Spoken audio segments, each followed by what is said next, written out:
If there's a seat open next to you, please raise your hand. Full house. Very good. The regular meeting of the City Commission for Tuesday, August 13th, 2024 will come to order. Please join me in silencing your cell phones.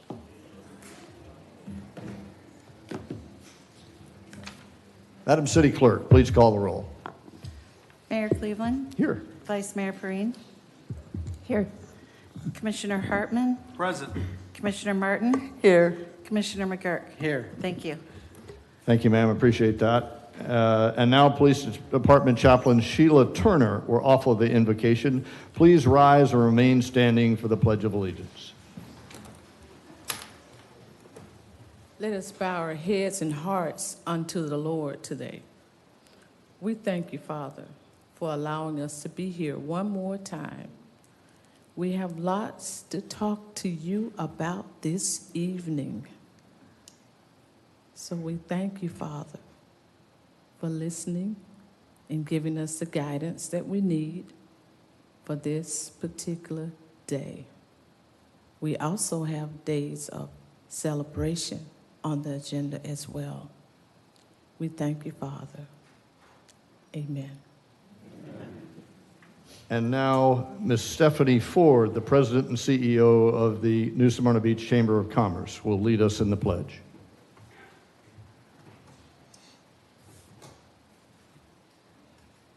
I pledge allegiance to the flag of the United States of America and to the republic for which it stands, one nation, under God, indivisible, with liberty and justice for all. Thank you. Please be seated.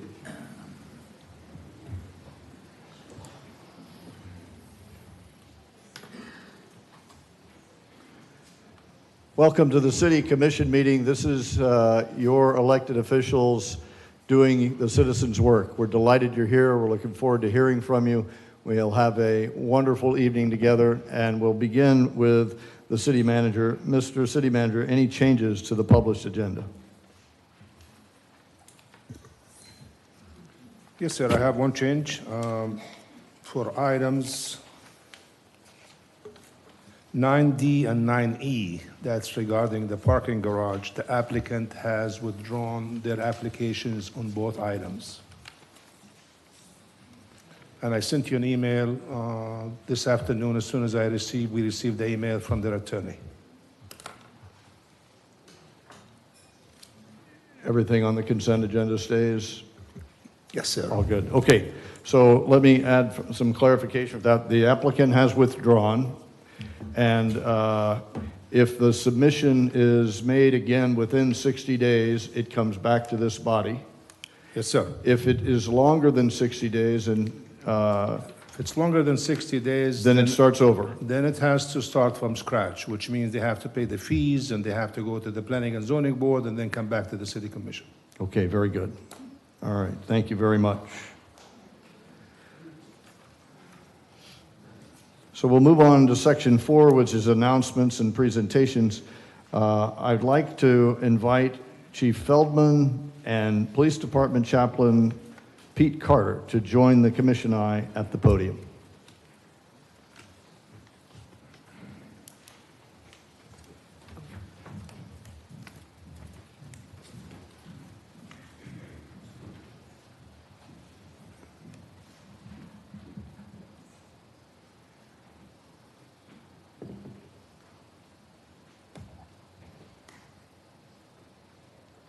This is a sad and transitional night for many of us in the room, Pete. Your fellow police department chaplains are here, the police chief, and I have conspired to not embarrass you, but to honor you for everything that you have done. And we will miss you sorely as a member of the Men in Blue here in our city. Thank you very, very much for your service.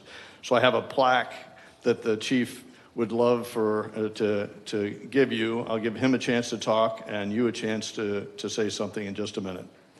The City of New Smyrna Beach Police Department congratulates you on your retirement, Pastor L. Pete Carter, Jr. Thank you for your loyal and dedicated service to the New Smyrna Beach Police Department. Now, as the day dawns in the next chapter of your life.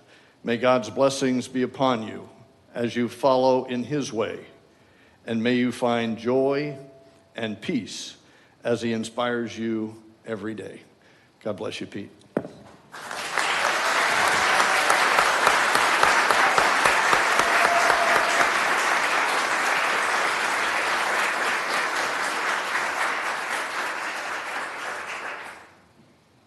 Thank you. And now Chief Feldman, I'm sure, has some heartfelt words, because you've meant so much to the city and the police department. I feel like we're losing you. I know you're still going to live here and you're still going to be here, but we're already feeling the loss.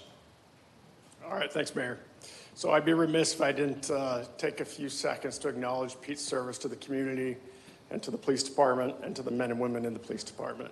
So I'm very fortunate to be able to call Pastor Pete my friend. He's also my benchmark and my sounding board in the community.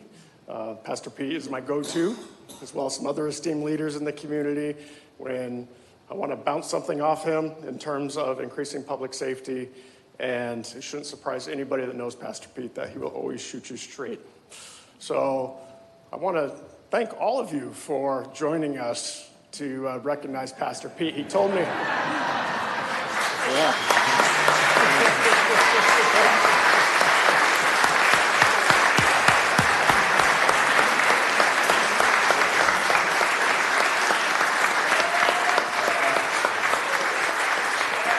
So I'm going to give the pastor the mic, but we are celebrating 15 years of service to the police department as a police chaplain.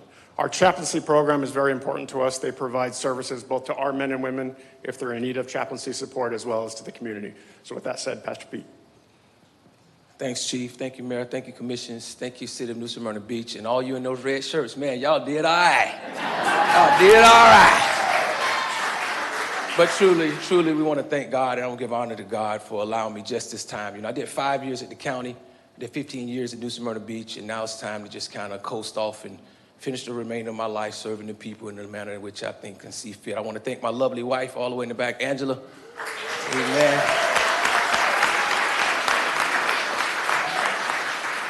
You know, she didn't grumble and complain when I jumped up at 2 in the morning running out, and I'll be back.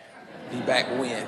But certainly, I know every time we went out and we were out there, we were in, you know, we could be in potential harm's way, and I know her prayers and her concerns while I was out there was being offered up and realizing what we had to do. But I just want to say to each and every one of you, thank you for this opportunity to serve, to city manager, and to each and every one of you that I've had come in contact with. I won't be gone. We'll still be on the corner of 1407 West Enterprise Avenue, the beautiful church of the Bethel Baptist Church. And we will be there serving the community until God says otherwise. Again, I want to thank each and every one of you, to my good friend Randy, to my senior chaplain. I don't want to miss out senior chaplain Tom, and to the rest of the chaplains as well. Sheila, I'm sorry. Got to leave you, girl. Got to leave you. We came in on the intro. But it's time to move and to do some other things. So again, thank you. God bless you. Have a smile upon you. And give you peace. Thank you, Pete.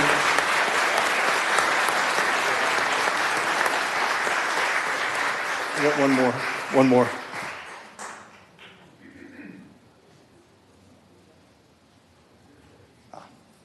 Thank you, ma'am. Where was my little notebook? If Mr. Joe Bunch would join the commission at the podium, I'd appreciate that. Thank you, Joe.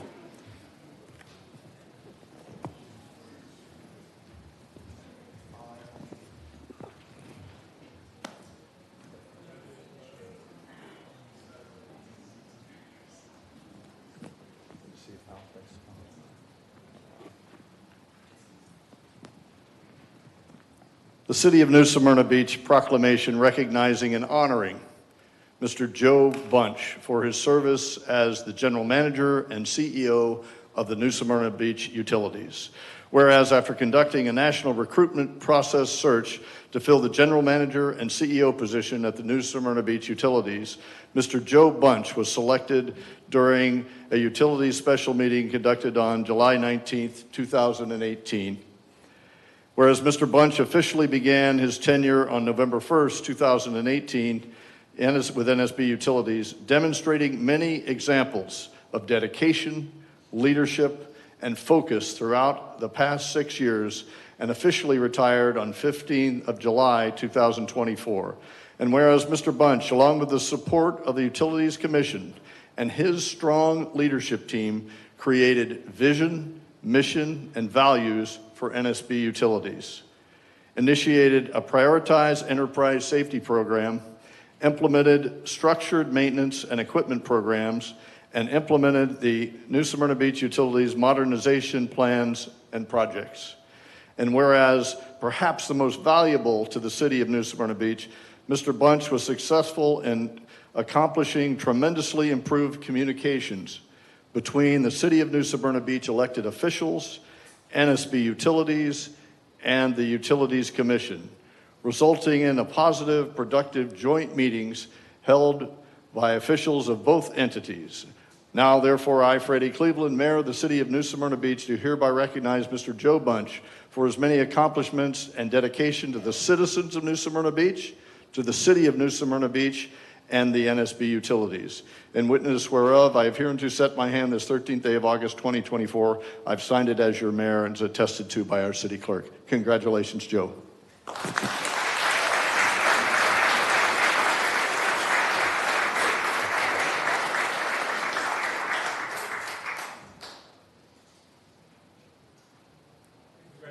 Mr. Bunch, would you like to say something? I'll be brief, but on the heels of Pastor Pete doing work for the Lord and the community, I don't have a whole lot to say other than to thank the City Commission, our commission, Chairman Davenport, for allowing me to serve this great community and the residents that are here tonight. And it's been a fantastic 6 years. And I just want to thank all of you for the support given to our organization during that time.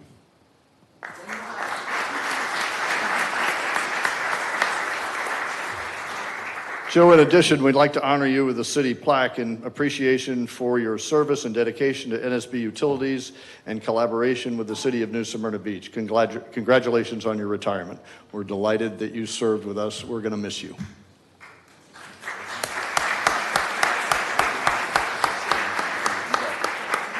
Thank you all. Thank you very much. I want to recognize Ephraim Chavez, the new CEO and General Manager of the Utilities Commission. And our longstanding chairman of the Utility Commission, Mr. Buddy Davenport. Thank you, sir.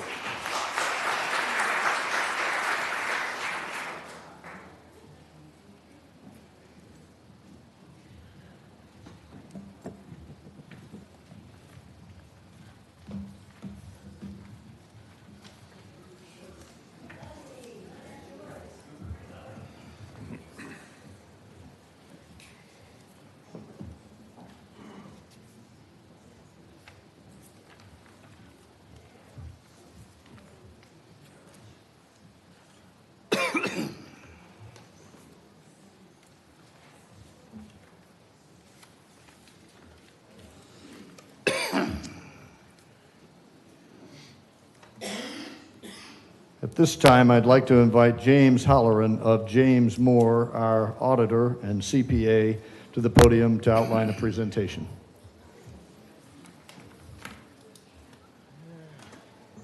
Well, good evening, everyone. James Halloran with James Moore and Company. We're your auditors for the city of New Smyrna Beach. With me tonight, I also have Catherine with us. She worked on the engagement as an associate accountant. I always like to bring out folks who work on the engagement so they can see the final product, what the final presentation is, to kind of teach them as the years go on. So one day I can retire, maybe. That would be a good goal. So a little bit about your audit. This is for the year ended September 30th, 2023. The financial statements themselves is considered an annual comprehensive financial report. So, you each got a copy of it, or if you printed it out, it'd be this thick. You guys go above and beyond what's required by the state of Florida. So that annual comprehensive financial report includes an additional information there on statistical information, as well as some introductory transmittal letter information. And then you submit your annual comprehensive financial report to the Government Financiers Officers Association to receive a certificate in financial reporting excellence. And we're confident you're going to receive that again this year. You have received it for a number of years in the past.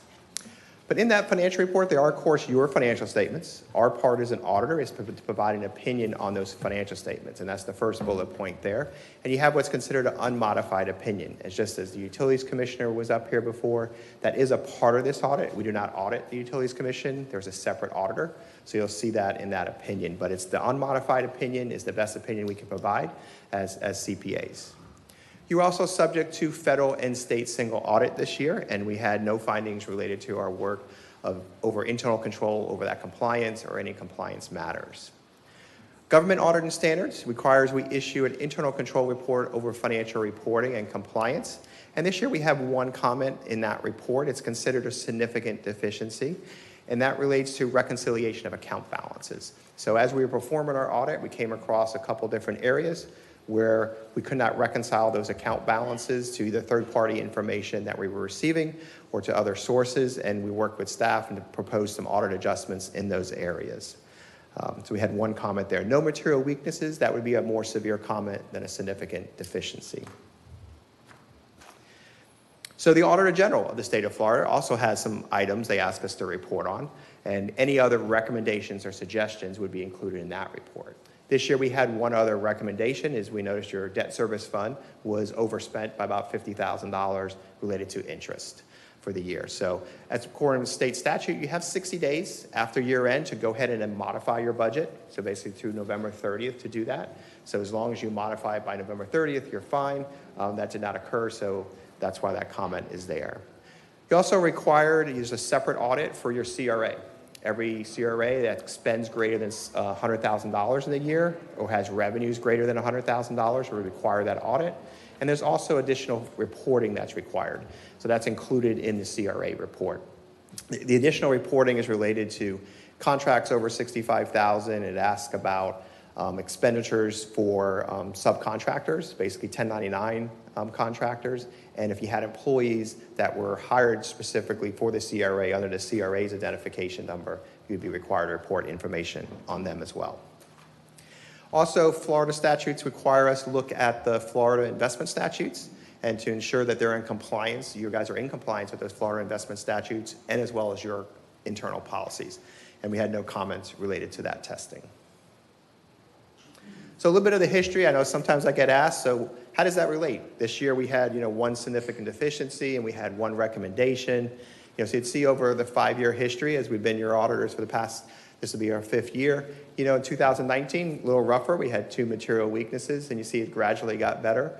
And then this year, of course, we had some significant deficiencies. I would like to thank, for the completion of the audit. Your finance director left mid-audit, basically, in that March timeframe, and Celicia Bola was very instrumental in helping get this audit complete at the end, kind of doing that job. And now you have Ken on board just a little bit, so as your finance director, so that should definitely help out that. But if you get a chance, Celicia's not here tonight. I know she's got training she went to up in Chicago, but you should probably give her a big thank you for her assistance in getting the audit completed this year. As I mentioned, you were subject to single audit. Federal and state single audit is required if you expend greater than $750,000 in federal or state funds. So about $3.7 million in federal awards you expended. The biggest chunk of that, $2.5 million you'll see there, is related back to Hurricane Ian. So that was the major expenditure there. And then state projects, you had some historic property grants. You had the Old Fort Wall, and as well as the Women's Club. You had 2 grants between those 2. So a little bit on the numbers. General fund balance, so this is what you have left at the end of September 30th, 2023, your equity, your assets less your liabilities, get you to your equity. And you'll see about 17 million, almost 18 million this year. Last year, 16 million. Your biggest change there is unassigned is up a little bit. That's unassigned meaning there's no legal restrictions out there on it. You guys haven't set it aside for any purpose. So that's your remainder is at 10.7 million. So just slightly up for the previous year.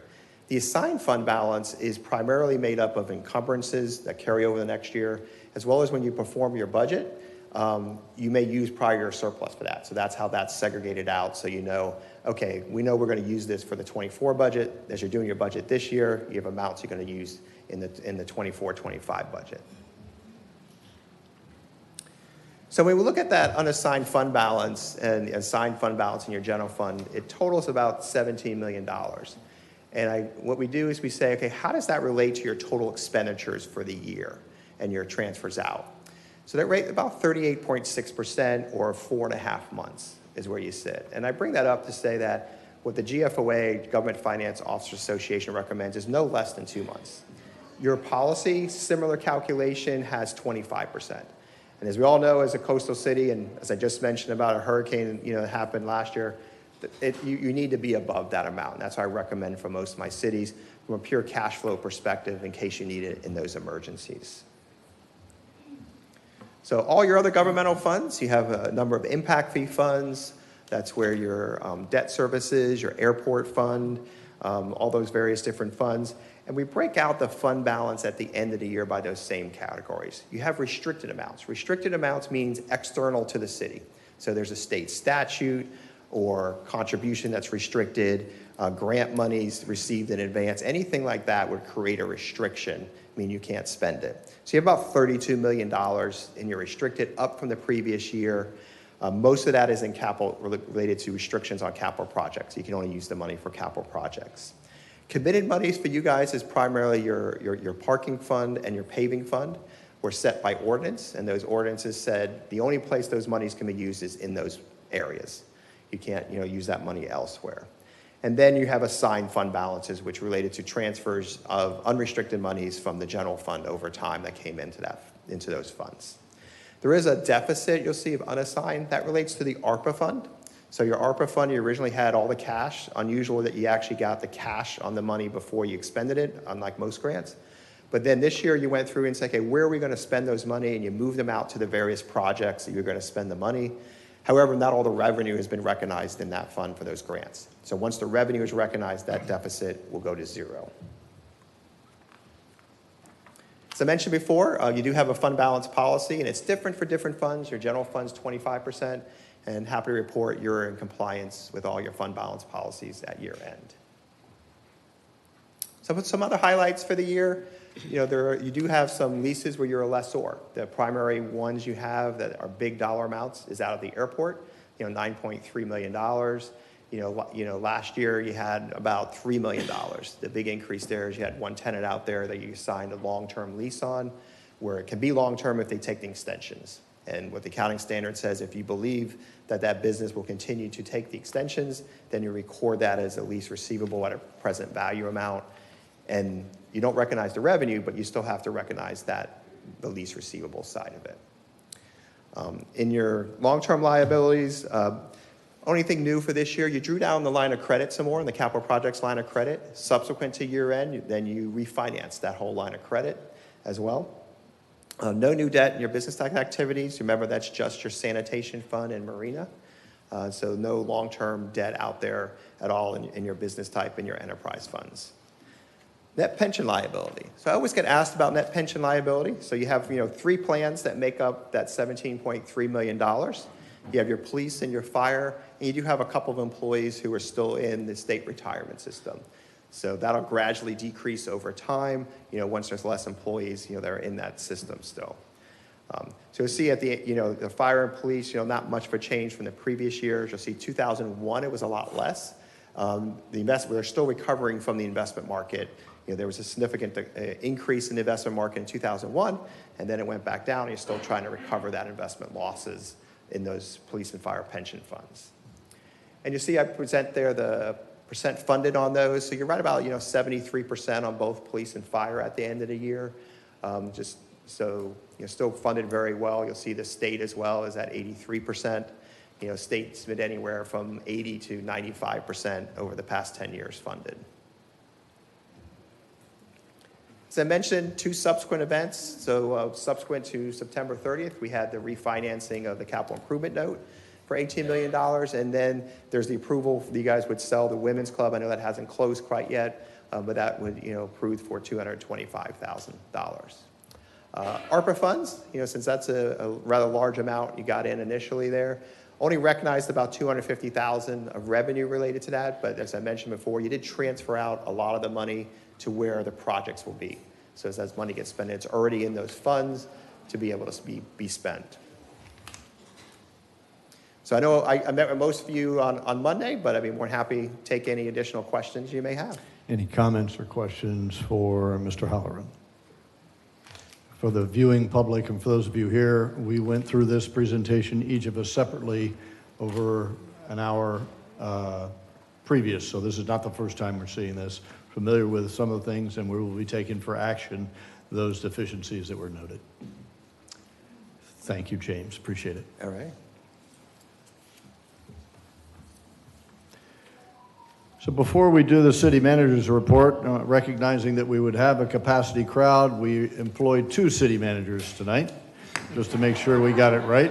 So you'll recognize Mr. Rashid out there, the far right. Next to him is city manager-elect Kevin Cowper. Kevin, welcome to the city of New Smyrna Beach. We're delighted to have you here. Give you an opportunity to say hi, howdy if you'd like. Well, I never pass up a moment to speak, sir. Thank you. My wife Jenny and I are thrilled to be here in New Smyrna Beach. Happy to be in a community that is clearly engaged, a community that loves their beach, loves their neighborhood, and loves their city. And you'll hear me talk a lot about loving your community and giving to your community. So congratulations to you all on that. I've had an opportunity to spend some time with you all this week and spend time at the various departments and with some staff and tour facilities.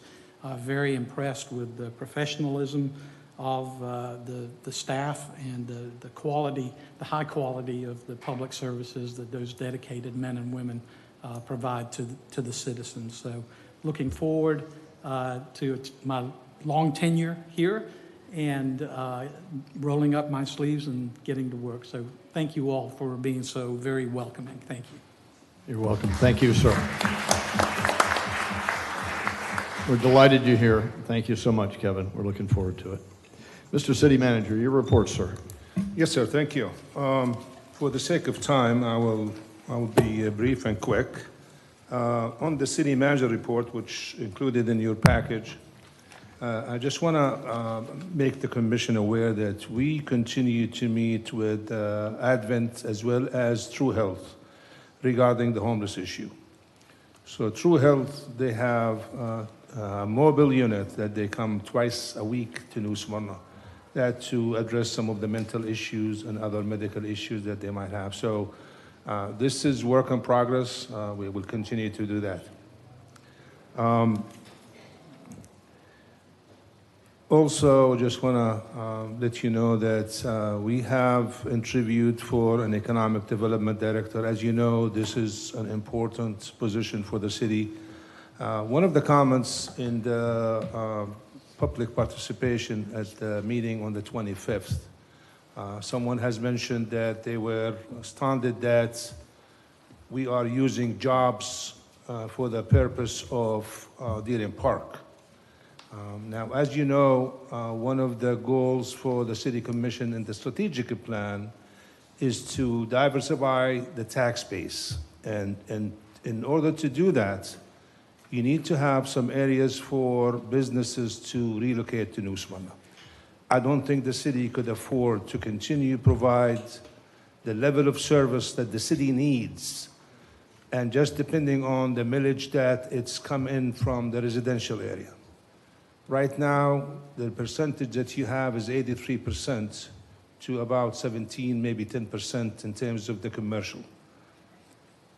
For somebody to relocate, you need to have a space for them. So Deering Park, that we were able to get about between 500 to 600 acres, where the idea is to have a pad ready, where when they come in, the most difficult things for any project to come into New Smyrna is the approvals and meeting all the requirements in terms of the stormwater and environmental and so forth. So if you have a project like that where we could afford to do this, have everything ready for them, it makes it a lot easier for the city, for the residents, and for the companies who are relocating to the city. So that's important to have that economic development director. So we have interviewed, and we were lucky to get the economic development director for the city of Edgewater. She knows all the stakeholders in Volusia County. She is a member in the Team Volusia already. She knows all the staff in Volusia County. She will be a big asset to help our new city manager on board. So she will be starting on September the 3rd. We conducted the public meeting regarding the noise issue at the airports, and I want to commend Commissioner McGurk. He conducted a very well public meeting on a tough issue to discuss. So thank you, Commissioner McGurk, for conducting such a good meeting, and I think staff will follow on some of the recommendations that were suggested by the consultant and by the citizens. It's going back to the Airport Advisory Board, and then from there, they would probably come back to the commission for the voluntarily recommendation that they have. So that was a tough issue to handle, and thank you, Commissioner McGurk. The demolition of Smith Street. This is the property that the city owns on Smith Street, where building maintenance have relocated to maintenance op. The maintenance operation director met with the utilities on last Tuesday. We will be demolishing that building hopefully within the next 2 weeks, following by an environmental assessment phase 1. And then we'll bring it back to the commission whether they want to sell the property or lease it. In the public participation component, we had 10 participants. 6 of them, they were speaking against the parking garage. The other 4, they were talking about different items. There weren't any actions needed to respond to these comments. So I'll be more than happy to answer any questions, Mayor or the commissioners, if you have them. Thank you, sir. Any questions about the city manager's report? Thank you very much, sir. Appreciate that. I'd like to move on to public participation. I haven't seen as many red shirts since Pentecost Sunday. One more I forgot. Yeah.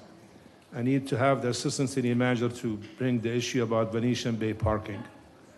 He wants to talk about that. That's good. Okay, this is about Venetian Bay parking and the announcements that were sent out earlier. Yes, sir. We received the same letter that was sent out to the business community and the Venetian Bay community regarding the GeoSam proposed parking program. We are in the midst of reviewing that, communicating with GeoSam. We'll be accepting comments from members of that community, both residential and business members, and we'll be setting up a meeting shortly with the Geo staff team to address any issues that may have and make recommendations to them on their program. Thank you. Any questions for the assistant city manager? I have one for clarity. Will the New Smyrna Beach Police Department be enforcing that parking? No, sir. They Thank have you. their own to do that. I appreciate that. Thank you very much. Okay, and now on to why many of you are here and in the red. We get that. And so before I give you the rule set, if you are here to speak on the issue of the structure proposal, would you please stand?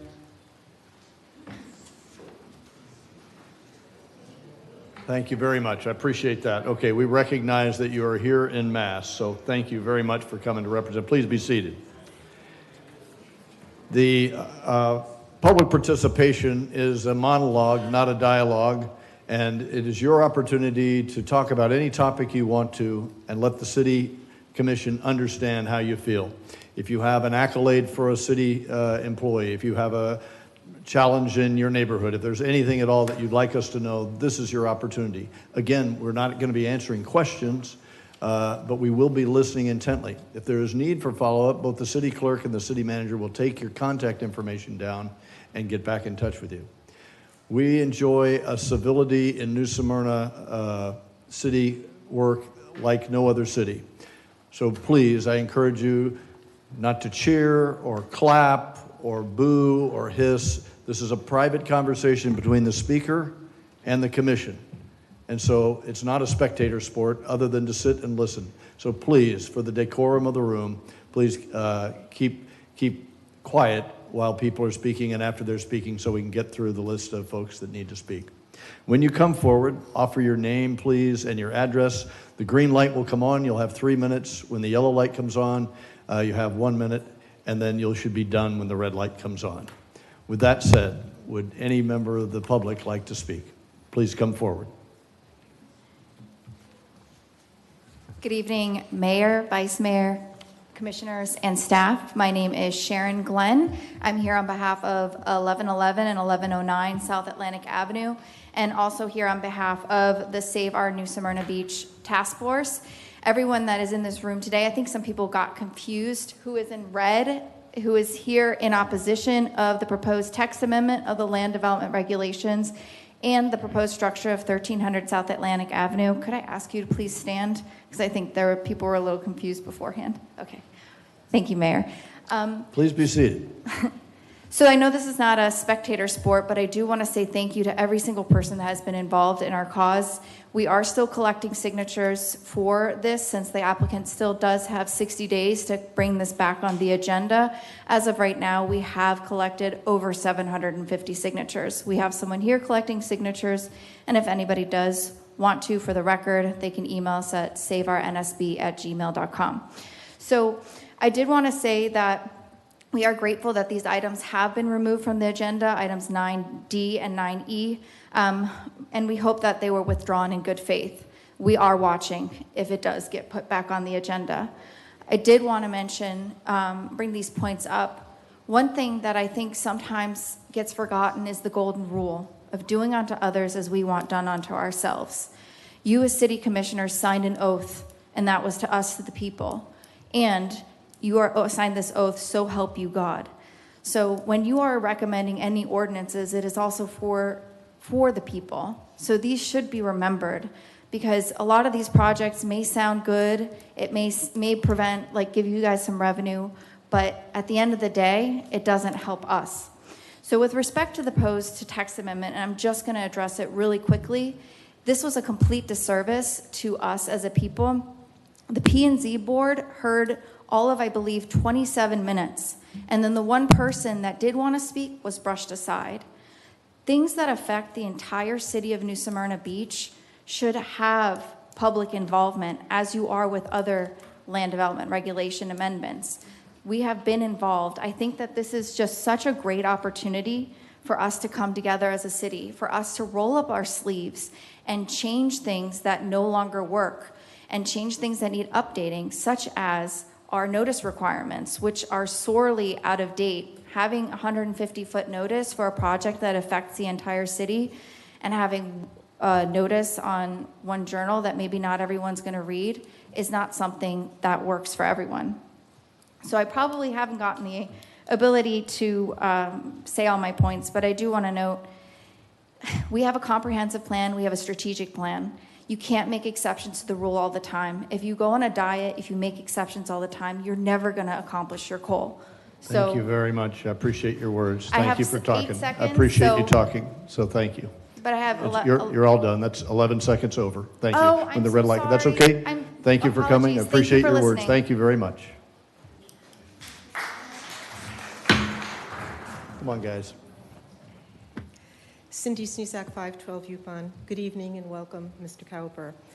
I've communicated with several of you, in fact all of you, about the proposed text amendment to define the commercial FAR, a definition that we know will apply to all commercial property across the city, not just this applicant's garage and not just beachside, all of New Smyrna Beach. The amendment focuses entirely on what to exclude from the FAR, and it's a lot. A responsible change, I feel, in the definition and numeric value to be used for FAR should be based on the combination of all the factors in our ordinances that are there to prevent undesirable mass, scale, and development that could erode our community identity. This text amendment, as it was proposed and that is now moved off a couple of months, doesn't do that at all. So if and when it should come back to you, please keep that in mind. You're charged with making some really important decisions to protect the charm that everybody likes to talk about in New Smyrna.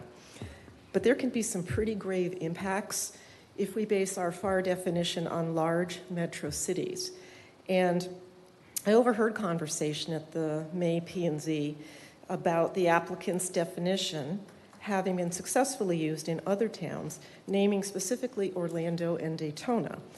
But the question that I ask, and I hope you ask yourselves, is Do we really want to be anything like Orlando and Daytona? These are not cities, in my opinion, for us to model. In the 2020 census, Orlando had a population of 307,000 plus people. Daytona, 72,000 plus, and we were at 30,000 plus. It's quite a range there. If we want to mimic a smaller city with a positive image, a city like Winter Park might be a good choice, or a city like that with a beachside atmosphere. So for example, Winter Park had a 2020 population of 29,000 plus. Its downtown is more urban than ours is, and they don't have our beachside, but it has a very human scale and community identity that I think we can easily relate to. But there are other good models that I can share with you if you like. What's important about that particular city when I looked at it, it has parking, mobility, and circulation strategies and integrated plans to support those strategies. And this holistic infrastructure existed before they dove headfirst into parking garage waters. So please don't allow big city practices to dictate what's appropriate for our lovely town. I hope you will pay attention to the fact that the proposed definition is a matter of convenience for the applicant, and that the PUD, in many instances, tramples all over our other ordinances. Thank you. Thank you, Cindy. Appreciate your comments.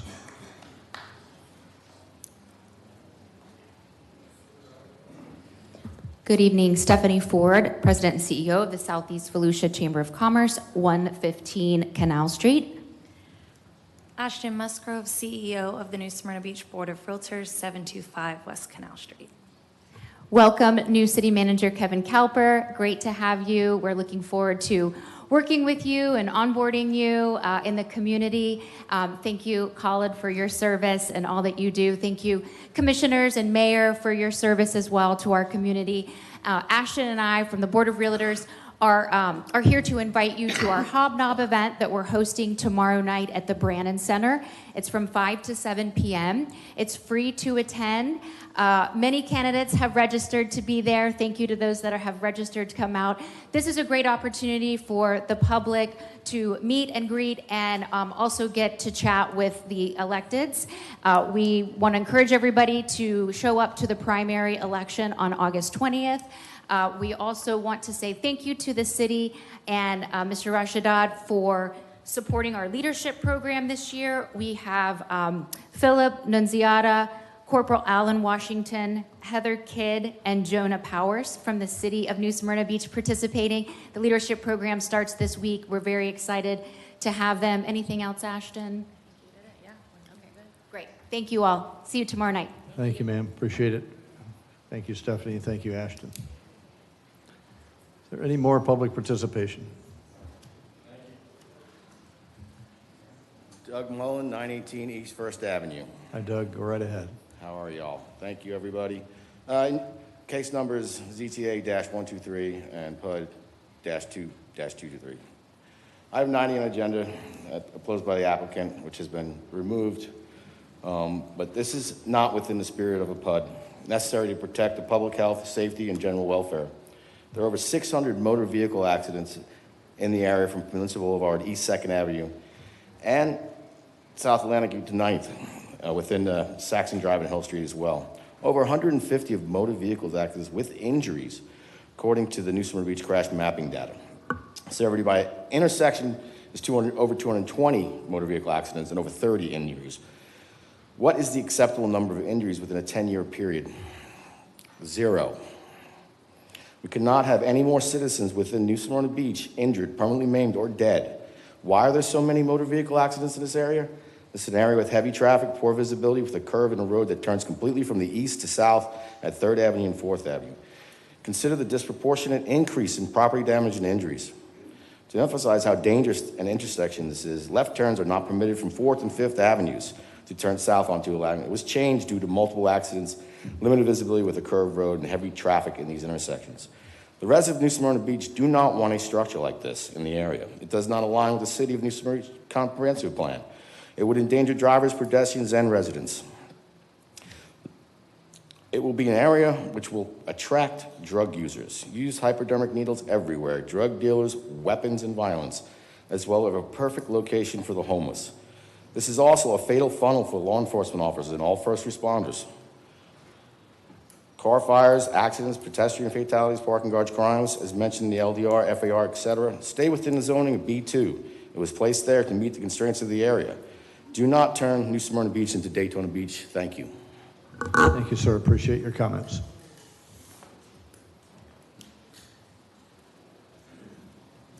Good evening. My name is Ben Haig. I'm a relatively new resident of New Smyrna Beach. And what brought me to this community in the first place was the quality of life. This is basically for residents a quality of life issue. I grew up in New York City. I know what high rises are, and I know what they bring. Every morning, I live 3 blocks from where this proposed project is going to start. Every morning I walk out on the beach and I'm amazed at what we have to offer. And I don't understand why we want to change this, the basic character of our community. We don't allow franchises on the island. It's a paradise. Why would you want to change a paradise? And, you know, that's from my heart as a new resident. And I would like to yield the rest of my time to this young lady over here, if I may. Thank you. You can't do that. I can't do that? No. Okay, then you're going to have to listen to me get a little more wordy.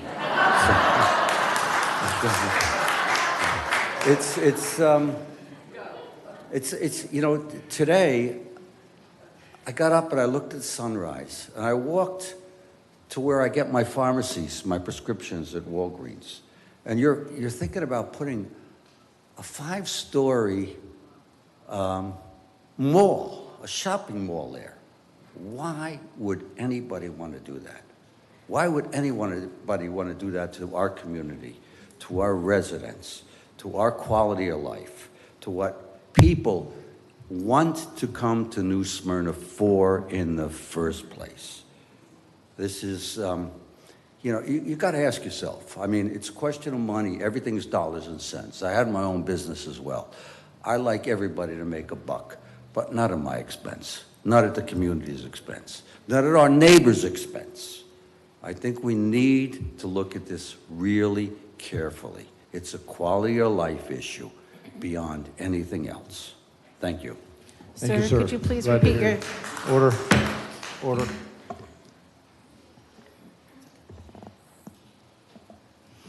Hi, I'm Sue Traskis. I'm at 1300 Hill Street. I've lived in my place since 2005, and I'm a full-time resident. I want to point out some documented facts that concern me about this new construction. The National Crime Victimization Survey indicates that 1 in 10 property crimes occur in parking lots, and 7.3% of violent crimes occur in parking lots. Comparing the February 2023 crime statistics for Daytona Beach and New Smyrna Beach. Based on these statistics, Daytona's total crime rate is 55% above the national average, while New Smyrna Beach rate is 56 below the national average. This is a statistic that we should continue to achieve rather than to follow Daytona's trends. By installing a 5-level parking garage, we risk an increase in crime. I find this very worrisome, not only for myself, but my fellow female neighbors. According to demographic data from the Neighborhood Scout website, it estimates 24% of the residents in Coronado South Causeway area are owned by divorced women. This does not include widowed or single women. This data indicates our neighborhood is a very vulnerable population. Predatory criminals frequent these parking garages because there is inadequate lighting, are quiet and unmanned. Orlando's parking garages recently had 2 incidents. One in January 2024, where a father of 5 was killed in one of the garages. In May 2024, a woman was raped in the UCF parking garage.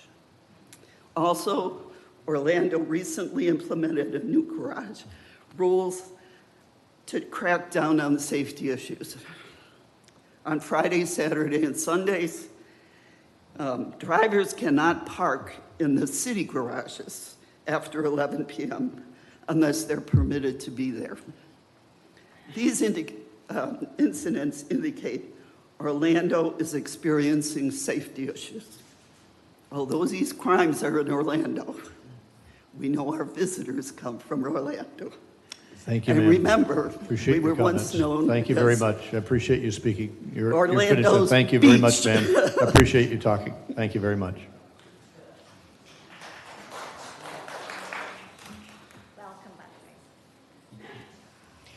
Hello, everybody. I first want to say thank you so much for all the passionate people from New Smyrna Beach in red saying to you all no to this parking garage that doesn't meet the scale of the neighborhood.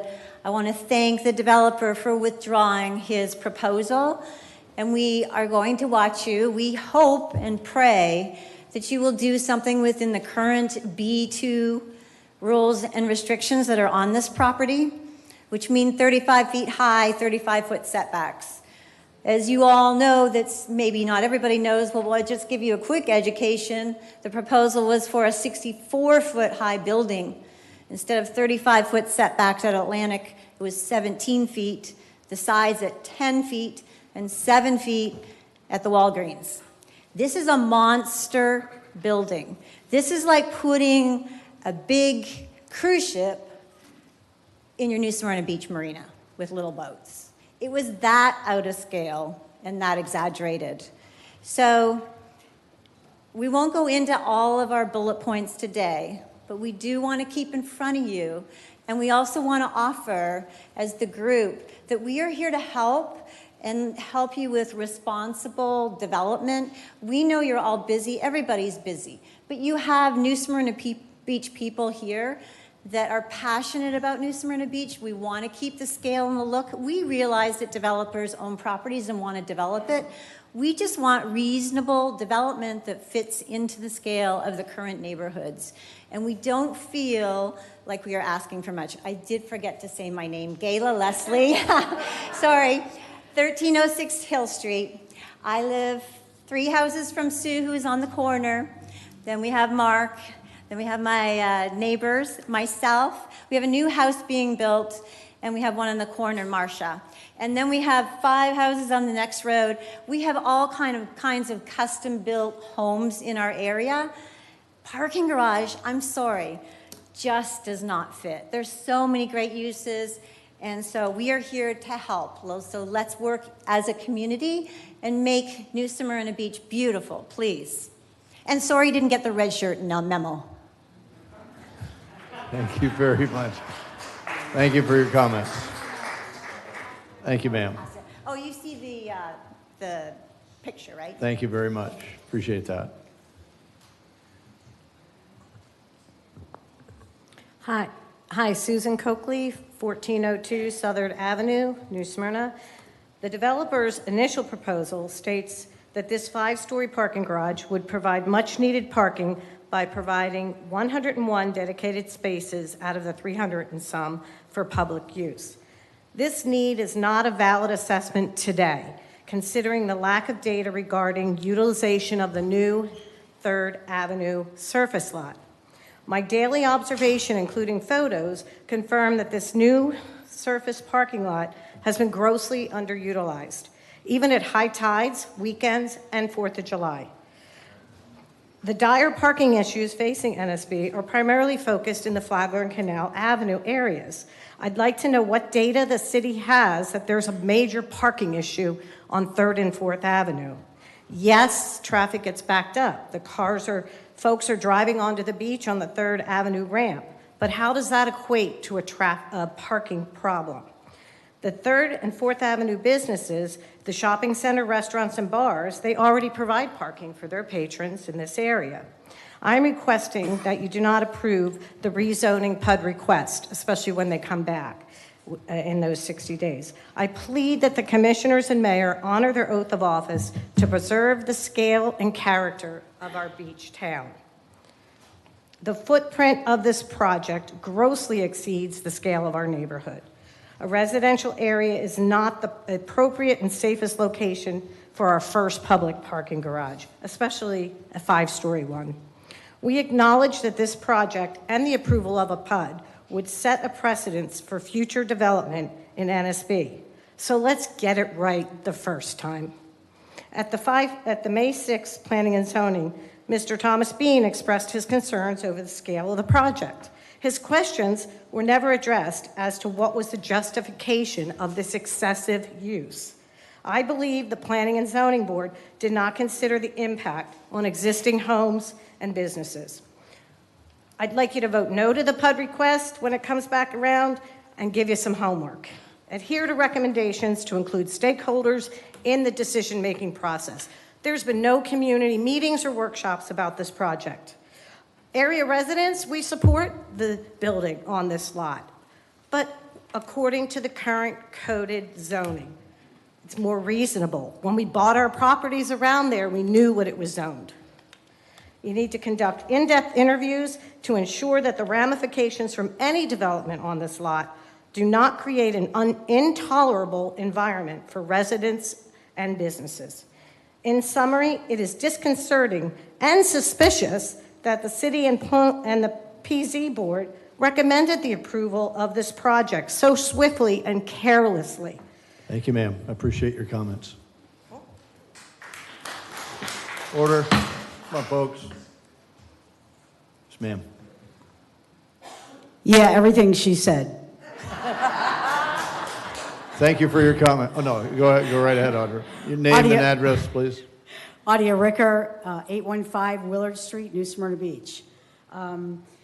This is concerning the parking garage too, and I know that the developer has withdrawn 9D and 9E for the 4724 and 4624, but that doesn't mean they can't come back with it, as our city manager did mention.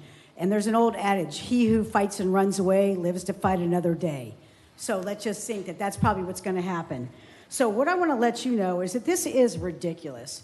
There is a 5-story gargantuan parking garage to go on a place that is 171,000 square feet and 65 feet tall, when it's quadruple the size of the allowable footprint and also almost double the allowable height. It's directly across the corner from the only other entrance to the beach. You got Flagler Avenue, which is always backed up, and then you have this, which is backed up always too, going all the way down South Atlantic Avenue. If this does go in, you're going to have cars backed up all the way down South Atlantic Avenue, blocking the hotels from having their patrons leave, blocking residents to be able to leave. And what about emergency vehicles? What happens if there's an emergency? How is anybody going to get there? They can't get there if the roads are completely blocked at a standstill. I work in Daytona Beach, and I work at the Ocean Center, and I park at that garage there, and it's backed up 15, 20 cars all the way down North Atlantic Avenue, all the way down to Peninsula, and that's with officers directing traffic. Let's not forget the transients. I apologize for this, and I know I sympathize with their plight, but it is a transient hotel. There's defecation, urination, trash, and crime. The biggest crime in all of Daytona Beach is within 5 blocks of that parking garage. If you propose and let this happen, we have parking issues now, we'll have them even more. This is basically a precedence that would be set for future building, and if you have more building, you have what? More traffic. More building, more development equals more traffic. If you guys approve this, it's really on y'all's hands that you have really started to ruin the beautiful charm of New Smyrna Beach, why we're so special, and why so many people come here. Please don't let this happen, and thank you. Thank you, Audra. Appreciate your comments. Thank you.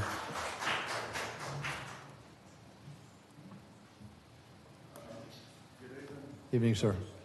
My name is Skipper Eppelin. This is my wife, Marcia. And I do want to compliment the city and the developer on the pretty parking lot just north of this project, which is on the beach side. This new project with the palm trees is very, very nice. But Marcia and I live at 1310 Hill Street, and that is directly across on the southeast end of this projected project. We're right across Atlantic Avenue. I know our neighborhood and several hundred other citizens have signed a petition against this rezoning and development. Isn't zoning to protect us and the environment? I've been told by many that you cannot stop big money projects. It's real difficult. But I've lived and owned property in New Smyrna for 70 plus years. I've lived in that and owned property in that neighborhood for 70 plus years.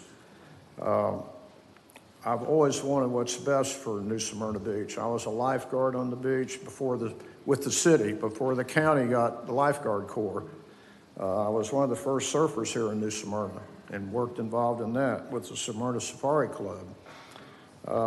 But I'm looking at my notes here. we're very concerned about zoning being changed, allowing much larger projects, even though a lot of citizens really don't want that.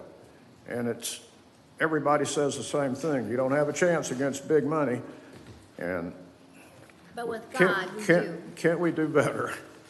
But thank you for your consideration. We pray that you folks make the right decision for everybody in the whole community of New Smyrna Beach, because we all love this town. Thank you. Thank you, sir. Appreciate it. Please, I just want to say one thing real quickly.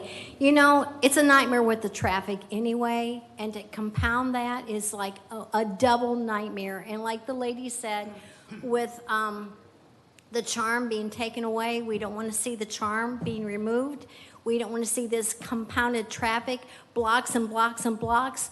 And then with our emergency vehicles, they couldn't get to us if we had an emergency. If we called 911, you know, they know where we are, but how are they going to get to us? So please reconsider this project. Thank you. Thank you, guys. Appreciate the comments. So, folks, as we have another speaker come up, let me take a pause for a second. We're hearing the message. It's clear to us. And so we get the parking, we get the scale, we hear the things. If there's somebody with something new to offer, we'd love to hear it. It's public participation. We're happy to hear it, but we get the message. We've heard it. We'd love to hear something additive to your current argument, and it's a good one. Go ahead, sir. My name is Doug Everson, and I'll go through I'll cut this down to real simple. I'm a resident of 2nd Avenue, New Smyrna Beach, Florida. I've been here for over decades. But what most people don't know is for over 30 years, I was vice president of one of the largest drainage companies in the country.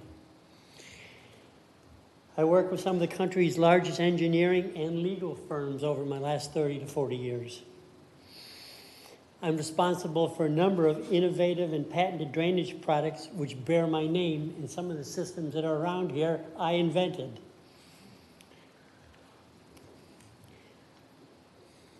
What I do know from doing this for 30 years, even though I'm way into my 70s, is that typically companies with an agenda hire the best professional engineer and sources they can to make a case for their product and or project. I know I did it. They're then reviewed by a customer staff only to determine if it meets need, budget, and local code. And I tell you something, engineering isn't perfect. Systems and designs fail all the time, resulting in devastations and significant losses. New Smyrna Beach has a drainage problem. Statistically, I'll give you all kinds of recent statistics, but we're rated by the country and by most major statistics with a 70 to 90% chance of flooding beachside. We rely on a small number of permeable soil or a small sponge that catches all of our water. And if you think drainage is the answer, it isn't. It dumps into the intercoastal, and hydraulic pressure will push it right back in. So you're filling the sponge from both sides. I've played this game. I'm 90% convinced that this guy's going to come back with a revised provision. And in my experience, those who want it will find a convenient time to vote in favor of it.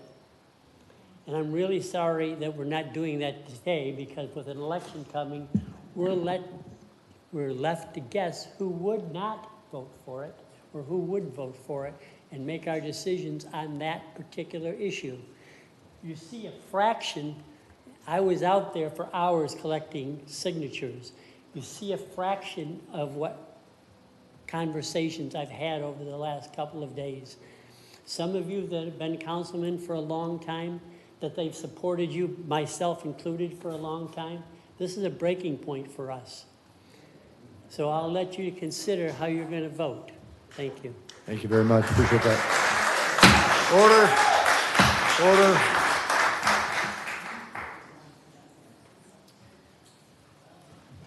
Okay. Clearly, please say your name and address so the city clerk can get it. And if you can't catch it, Kelly, just say, and I'll have him do it again. Yes, ma'am. Angie Beretta Herman, and I'm going to have a different topic. But before I ask my question, I do want to express my heartfelt thanks to the commission and mostly to all of the people here who expressed sympathies to a low-rise city, to needing permeable spaces, to having and saving the charm. And from a historic preservation perspective, I'm hoping that all the people in the audience will continue to fight for historic preservation, which is really what we're talking about here, about keeping our charm of our city. Because my question has to do with the Women's Club. I'm asking, what is the status of the Women's Club? As all of the commissioners know, we have been discussing this piece of property for over a year. The decision was made to sell the property. We did have a buyer, but it seems to be taking forever to close the deal. And I have two major concerns about the delays in closing the deal. One is the continued deterioration of the Women's Club. I have a suspicion that the roof is continuing to leak, which means that building is continuing to deteriorate. So every week that we delay passing this property into the hands of the buyer so that the roof can be repaired is another deterioration of the building, and I worry whether or not our buyer will decide that this is something he doesn't want to do. My second concern is I have taken the time to talk to the neighbors, and the neighbors are very concerned about the property, but their concern is an interesting one. They do not like having what appears to be an abandoned building on their street. And so I ask you, please, to move quickly to close the deal and move this building into property, into private hands as determined by your votes, and get that done as quickly as possible. Thank you. Thank you, Dr. Herman. Appreciate your comments. Evening, ma'am. Hello, Sandra Smith, 810 East 26th Avenue, New Smyrna Beach. I've provided you all some information regarding zoning requirements throughout the city. I sent that out the other day, and the city clerk provided it to you. But I do have some comments regarding process rather than specific to the site. As we all know, this site is in need of numerous variances. I looked at all the zoning districts, commercial and industrial in the city, This structure could not be built in any of these zoning districts, commercial or industrial, without some variances being provided to the site. And having sat on the Planning and Zoning Board, I'm aware of the criteria for variance. And that criteria, the variances are granted when they are consistent with the overall intent of the code and will not be injurious to the surrounding properties or detrimental to the public welfare. The applicant must show that a variance is necessary due to topographical or physical conditions that exist on the site that are not a result of the actions of the applicant, that the literal interpretation of this code would result in unnecessary and undue hardship on the applicant, and that the variance is not granted based upon some economic considerations. There are no physical conditions that prohibit development of the site, as it has already been developed. There is no unnecessary and undue hardship. The applicant has self-created their own hardship and need for variances due solely to their proposed uses and their own site design. In general, a PUD agreement provides an applicant flexibility to some of the city's design standards, but is also to provide benefits back to the city by meeting some of the city's goals, such as establishing open areas set aside for preservation of natural resources, creating usable and suitable located civic spaces, recreational facilities, open spaces, and scenic areas, ensuring compatibility with adjacent neighborhoods, and effectively reducing potential adverse impacts, providing for mixed-use developments such as commercial nodes, town centers, and office parks. The applicant does none of these things. The city's goals are not included in this application. It serves only the needs of the applicant and is not mutually beneficial to the city at all. The applicant is using the PUD process to spot zone this parcel. Spot zoning is defined as a small parcel of land that is allowed to be used differently than surrounding parcels. Spot zoning usually benefits the owner of the land to the detriment of the surrounding owners and is often illegal. The applicant is enriching themselves at the expense of the city, the surrounding properties, and the community. Please deny this request that would allow lower development standards through the use of the PUD zoning process. The city of New Smyrna Beach is a destination. Those who want to be part of the community should strive to provide development over and above the city's minimum standards and not seek to subvert those standards. Thank you so much, very ma'am. much. Appreciate your comments. Thank you. Oh, and I'd also like to request that should they come back with their application, that the city post the public hearing notice on the property on all three road fronts. Thank you very much. Appreciate that, ma'am. Good evening, Paul Schlickman from Locust Street. On December 16, 1967, my grandfather's 65th birthday, he retired, sold his house in New Jersey, and moved to 914 Locust Street. After my grandfather's death in 1990, the home passed on to my father, and my parents became New Smyrna Snowbirds. The home now belongs to my sister and me, and we just finished a major reconstruction. My sister and her husband are now permanent residents. Zoning is a planning tool, a way for the city to express a vision of its future and to encourage the development it desires.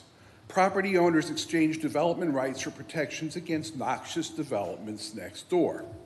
In rebuilding our home on Locust Street, we worked within the constraints of New Smyrna's R2 zone. As the result is a beautiful home that fits with the character of the community. I maintain my residency in Arlington, Massachusetts, a 5-square-mile town with a population of 46,000 residents. I'm an elected member of our representative town meeting, the legislative branch of our government. In that role, I have voted for and against changes to our zoning bylaw over the past 28 years. Zoning is an exercise in harmony.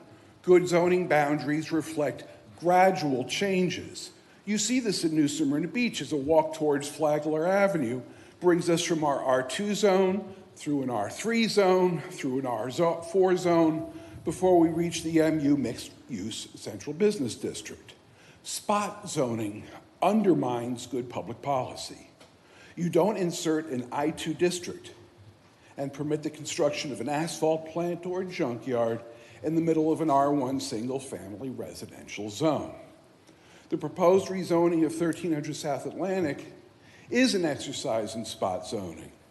The density is out of character with the neighborhood, both in terms of total lot coverage and the mass of the building. Denying the zoning change does not present a hardship for the developer, as they knowingly purchased property in the B2 district. The developer retains the rights consistent with the current zoning ordinance. Granting the zoning change is a windfall for the developer and presents cascading challenges for the city. Across the street, the Indian River Shopping Center is a B5 planned shopping center district. If you grant this zoning change for 1300 South Atlantic, the owner of the shopping center would gain a tremendous incentive and persuasive case to request a similar zoning change. The city would not have a persuasive argument for denying such a significant change. It would be forced to accept large-scale development with similar density clear down to Saxon Drive and beyond. If your vision is more density and to change the area, do it through the planning process and do that before you make a zoning change. Don't do spot zoning on this parcel. Thank you. Thank you, sir. Appreciate your comments. Thank you very much. Mr. Pate. Please call me Lou. All right. Hi, Lou. Lou Pate, 1604 Saxon Drive. In full disclosure, I am a candidate for mayor. Thank you very much. Mayor Cleveland, never put a microphone in front of a radio talk show host and tell them no one can interrupt, even if it's only for 3 minutes. But all kidding aside, I always like to start with a joke. That one didn't go over so well. I have to work on that one.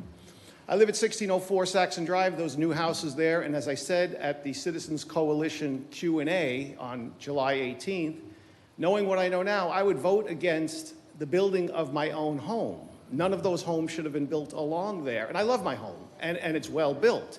And we have 5.9 acres across the street, for which I'm told, no wildlife lives there. Well, we have coyotes and bobcats and possums constantly getting hit on the road. I don't know. There's a lot of life in there the city says doesn't live in there. The new parking garage, a gentleman cited it earlier, just east of Paradise golf course, golf carts. It's empty all the time. They've already cut their rates $5. It used to be $20, now it's down to $15. More parking is not needed. I'm dead set against this project. I'll go so far and be cheesy and say I'm red set against this project. It is just not needed. But everybody has made some good points. I mean, brilliant points our neighbors have made here, especially this gentleman here. I'm sorry, I didn't catch your name, but great points. But what people really want to know, and this is rhetorical, don't go getting Chief Feldman to drag me out of here, is what they really want to know. It was a disappointment that the application was pulled. What they really want to know is 3 of you are up for re-election, Commissioner Hartman, Commissioner McGurk, Mayor Cleveland. They want to know where you stand. They don't want the can kicked down the road. I was in construction prior to getting into media. I know the way the game is played. They're coming back. Everybody knows they're coming back. And then after the election, if you guys get reelected, there's nothing anybody can do. So prior to the primary, prior to November, the people just want to know, where do you stand? And that's all. That's really the only question tonight. Where do you stand? And don't answer it. That was rhetorical. And thank you for your time. Thanks, Lou. Appreciate your comments. Mayor? Yes, sir. I think I want to respond to that. Ladies and gentlemen from Mayor, what you need to understand is while we're sitting up here, we cannot, under any circumstance, tell you where we stand. We have to do due process.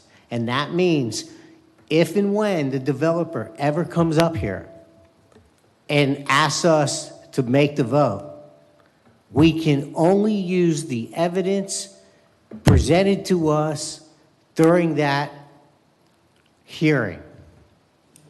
No. Stop. No disrespect intended. I'm just saying that's why we were disappointed. This is so out of order, and so I'm reluctant to ever allow comment. Listen, You're done, Lou. We understand, and I have spoken to many of you. You guys want to know how we feel about it. We cannot respond to that legally, and we can only hear the evidence during the hearing and respond to that during the vote. So we would love to be able to talk with you and tell you our personal opinion, but we cannot. So I want you to understand that. And the reason I'm responding to this is we're being set up here as if we're not wanting or not willing to respond to you. So it's very important that you all understand that we can listen to you, we can talk with you, but we cannot make any determination on the hearing or on that particular item until the hearing. Thank you, Mayor. Appreciate that time for some clarification. Okay, let's proceed, and we'll let the lawyer guide us on how we go here, all right? Correct. Commissioner McGurk's absolutely right. When you have a quasi-judicial item, they sit up here as neutral judges of what's presented. So for them to make a stand on any of those issues, they could be stricken from the dais to vote on that matter. So anyone who takes a position ahead of time is subject to be struck for bias by the applicant. So it's very important that they do not make statements on where they feel about this issue. Thank you for the clarity, ma'am. Jess, I know you want to talk. Mr. Mayor, Jess Romero, 780 South Cooper Street. So I'm going to give you guys a little curveball here. All the folks talking about the parking garage, which they don't want. I don't want it either. But I'm looking at something else here that I've come to you more than once. I want to say 5 times. It's the MDAs, it's the PUDs, which you have not. And I mentioned this, Randy, you heard it more than once, and some of you, Jason. The MDAs should come to you before they're assigned as commissioners. And the MDAs do not have a closing date on it. I brought up the Walmart Regency. 10 years until they have to build, then it's forever. I brought up the other ones on Hyatt. No end date. Again, now this PUD here, the MDA for the parking garage, on the reading, we're ending this project here, it says the applicant has 24 months to submit permits. That's it. He could sit there 24 months, oh, I don't want to build yet. I want to wait. Wait and wait and wait. So we're there for months, years, forever. It needs to change where you, commissioners, staff, sit down and say, how do we do this here? How do we make it to a developer is held accountable? And the word shall, not will or could, should be in that wording there. Because I found out from a lawyer friend of mine that the word shall forces the individual to do that, to comply with it, whatever it is. If you shall commence construction within 24 months or 5 years, you will do it. That's it. So I want to thank the Residents Coalition for the meeting of the candidates the other day over here. It was a really great, interesting for me to be there. Kevin, welcome to our town. You can see it's going to be a lot of fireworks, huh? Thank you. Thank you, Jess. Appreciate your comments. Yes, ma'am. Hello, I'm Harriet Hellier, 1111 Hill Street. I'm here to ask you to reject the proposed zoning text amendment, the one that we were going to hear tonight, so I'll go ahead and read my speech. In several emails, after many sleepless nights, I offered to you other qualified definitions of commercial FAR. Some excluded exceptions based on community standards and policies. I attempted to convince you that the definition as proposed on behalf of the developer is not the only commercial FAR definition in existence. It is not an official, expert, or written in stone definition. The developers didn't want just any definition of commercial FAR to be added to the code. They needed you to adopt this specific one. The proposed definition of commercial FAR was professionally constructed, crafted, and sold to the developers to be used as a tool to overcome city code and zoning ordinances. In the P&Z meeting, Mr. Baker called it a nuance. He said, we want to have this kind of nuance in there because it is very specific to our commercial future and land use area. If another one of these would come up somewhere else too, it would be exempt too. Mr. Frankenhauser asked the key question of the night. He asked if this new amendment would apply only to this parking garage. The staff responded no. This text amendment would change the entire city code. Imagine the ripple effects. FAR was created 99 years ago to limit and manage bulk. Tell us that this thing is not bulk. The proposed text amendment tells me that I shall not consider 84% of this massive 5-story, 60-foot high concrete rectangle covering nearly an acre, corner-to-corner bulk. The proposed text amendment says it isn't bulk. It doesn't recognize mass. By using the new FAR definition, this thing goes from what was the original FAR of nearly 4 to a minuscule FAR of 0.58. Guess what? Mass and bulk don't disappear by applying a new definition. Although this strategy may seem attractive to you at the time, it will strip away the autonomy you have now and may need in the future.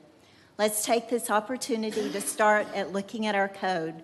Let's make conscious decisions with community involvement as to how the code may be amended. Together, we can come to a consensus which allows our city to grow with grace while maintaining the charm that we all know, love, and call home. I respectfully ask you to realize that adopting this text amendment in the future, as it is written, is not in the best interest of the citizens of New Smyrna Beach. Thank you, ma'am. Appreciate your comments. Thank you. Order. Sir. That's my wife. Cute, isn't she? Can I give you a sheet of paper each? Just hand it to the city clerk, please, sir.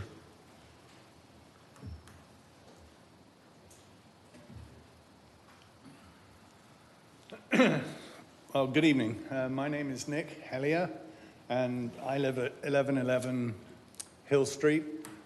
I did actually have a very different dialogue, or monologue rather, prepared for tonight, which was all related to the parking garage and the text amendment. But I want to talk about some things that came to mind because of the last 3 months' worth of information. And I'm about to make something relevant to what you're holding in your hand there. I think what was missing from the last 3 months was communication and information.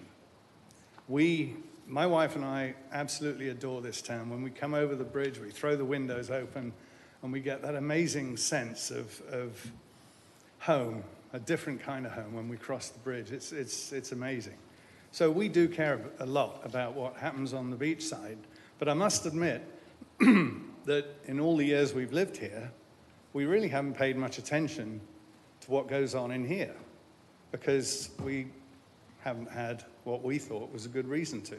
And then we found out about the garage proposal after it had actually already gone through planning and zoning because of the notification rules, which are that, as I understand it,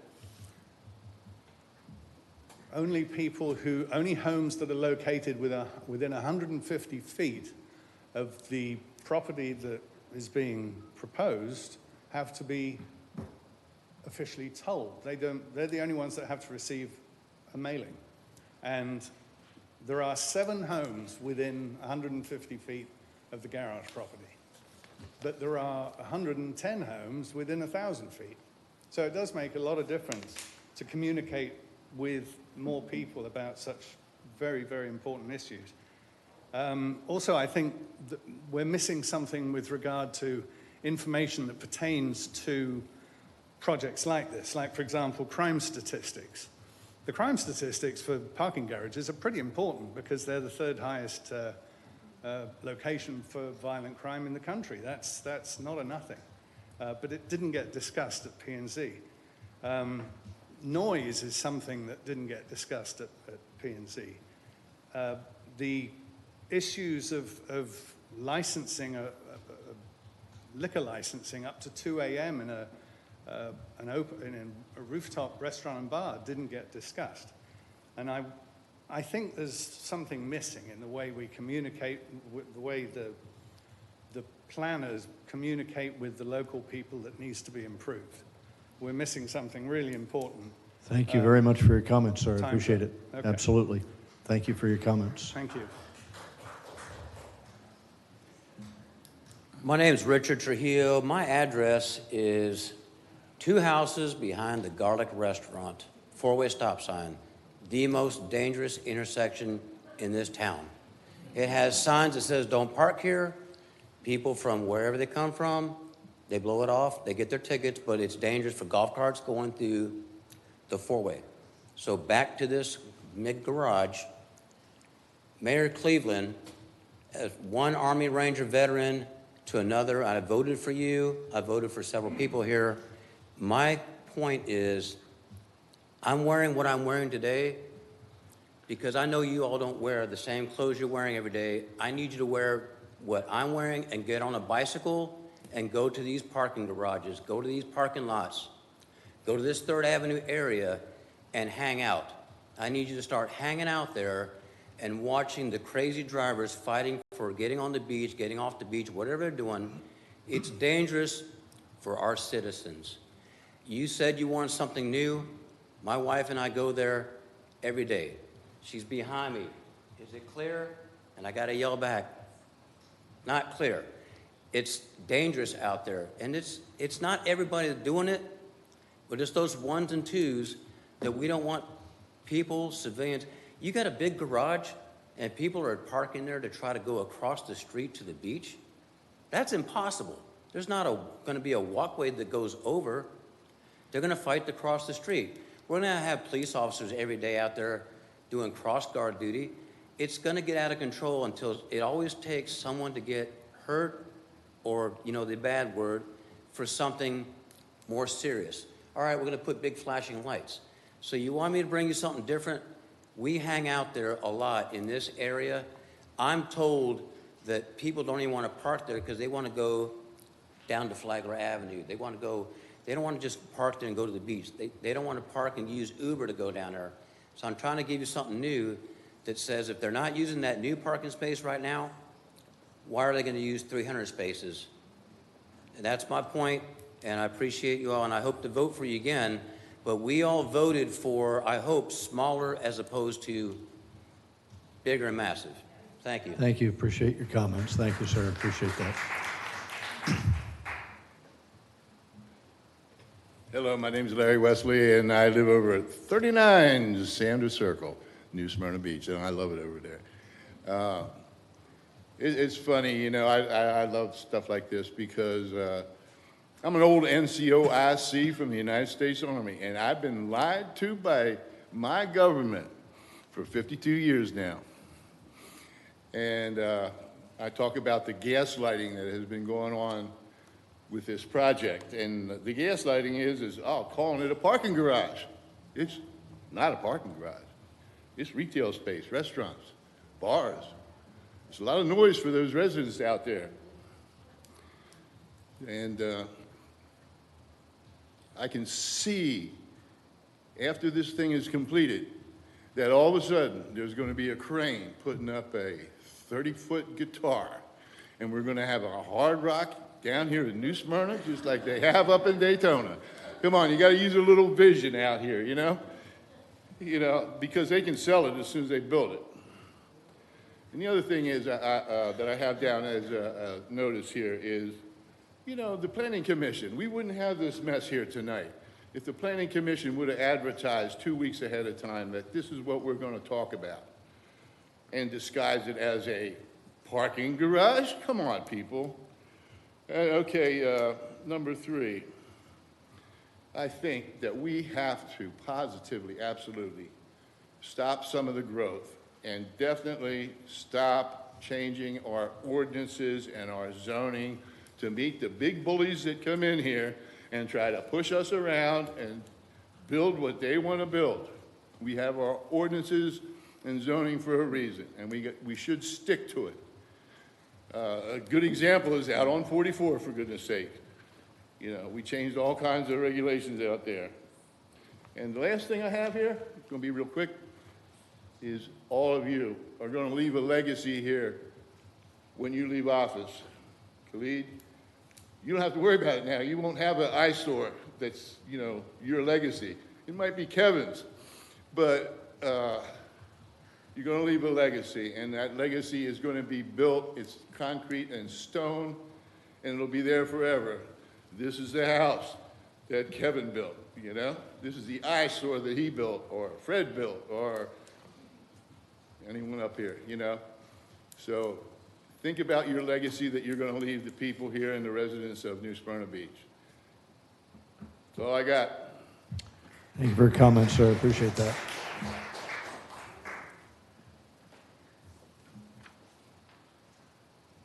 Hello, I'm Dale Ann Clark. I am a resident of New Smyrna with a protected address.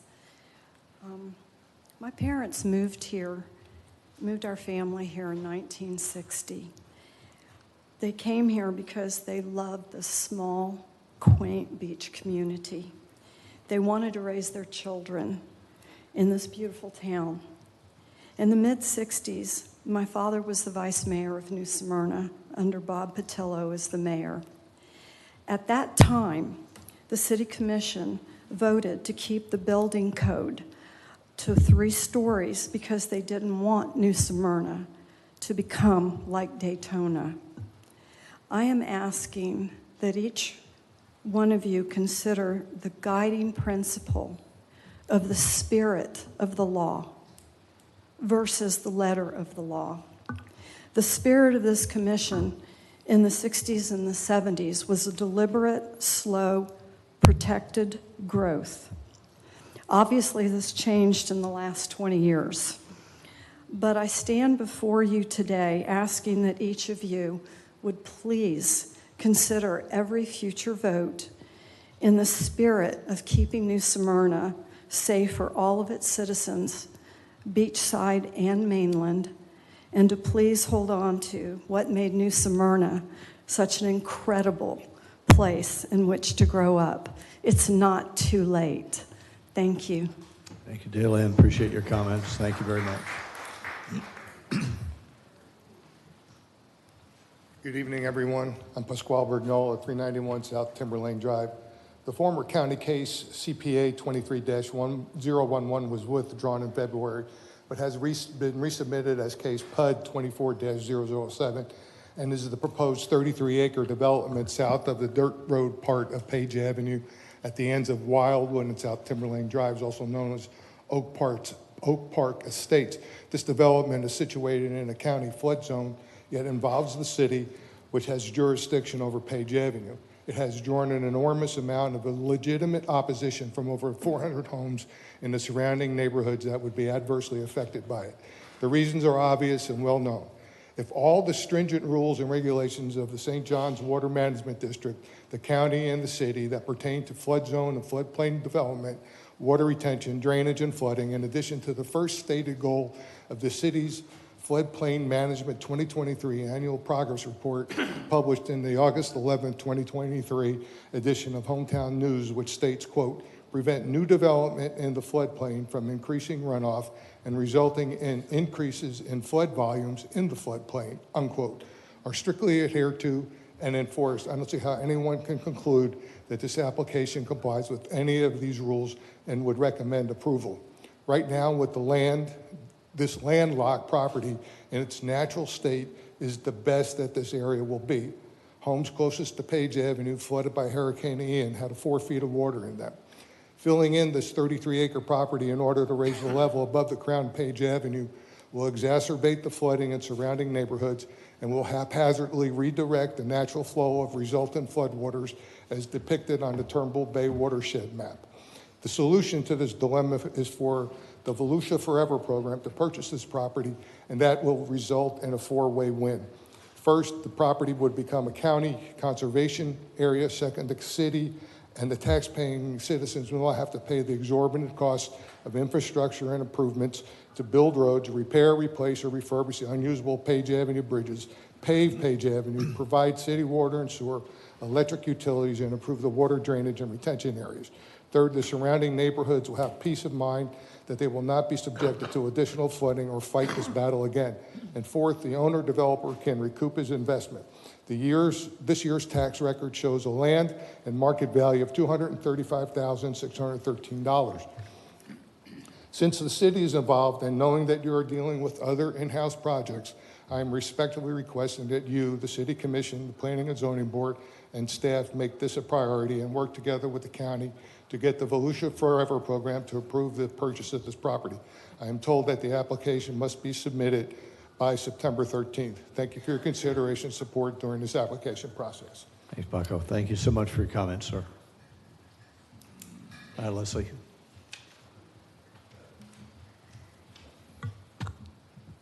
Good evening, Mayor, Commission, and City staff. My name is Leslie Sachs, and my address is 816 East 8th Avenue, New Smyrna Beach. I'm glad that these items have been withdrawn, but I'm only going to read like 2 paragraphs of my 3-page thing. This text amendment, if it gets approved, it can open up floodgates for future unbridled growth. This could forever change our desirable beachside and take away our uniqueness, quaintness, and historical charm, words that are used to market our area. This text amendment will apply one rule for the entire town, which, as you know, has very distinct and different areas. One size does not fit all. In 2016, the Residents Coalition and Citizens for Smart Growth worked very hard with city staff to reduce the FAR on the barrier island for hospitality, future use, and mixed use. Why increase it now for commercial now after all that hard work? Ordinances 21-16 and 22-16 are the result of all that work. By increasing heights and densities, you in no way benefit the residents of the beachside. This will create out-of-scale buildings, creating higher heat indexes, blocking breezes, and lowered property values on surrounding property. The traffic is already congested on South Atlantic and 3rd Avenue at the light near Red Dog Surf Shop. I shop at Walgreens. My prescriptions are there as well. And I'm thinking of moving everything to CVS to avoid this area if this gets built. And a new impact to our traffic will be the decision made by the county that just said, oh, beach parking and driving is free. This will cause a traffic increase of people looking for that free parking spot on the beach instead of paying for parking, thus lessening the need for any future large parking projects.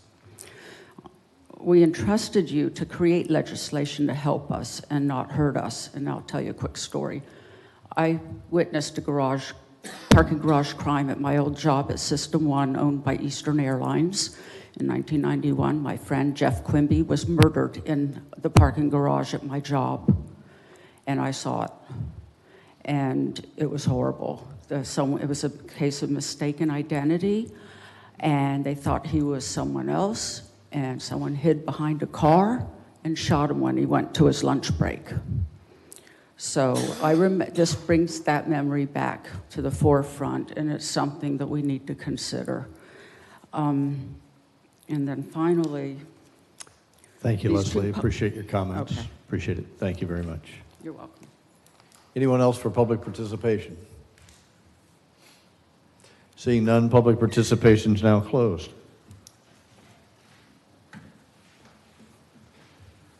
Move on to Section 7, the consent agenda. Does any member of the commission wish to comment or have a question about any of the items on the consent agenda? Commissioner Martin. 7E. 7E you want to comment on? Okay, I got that.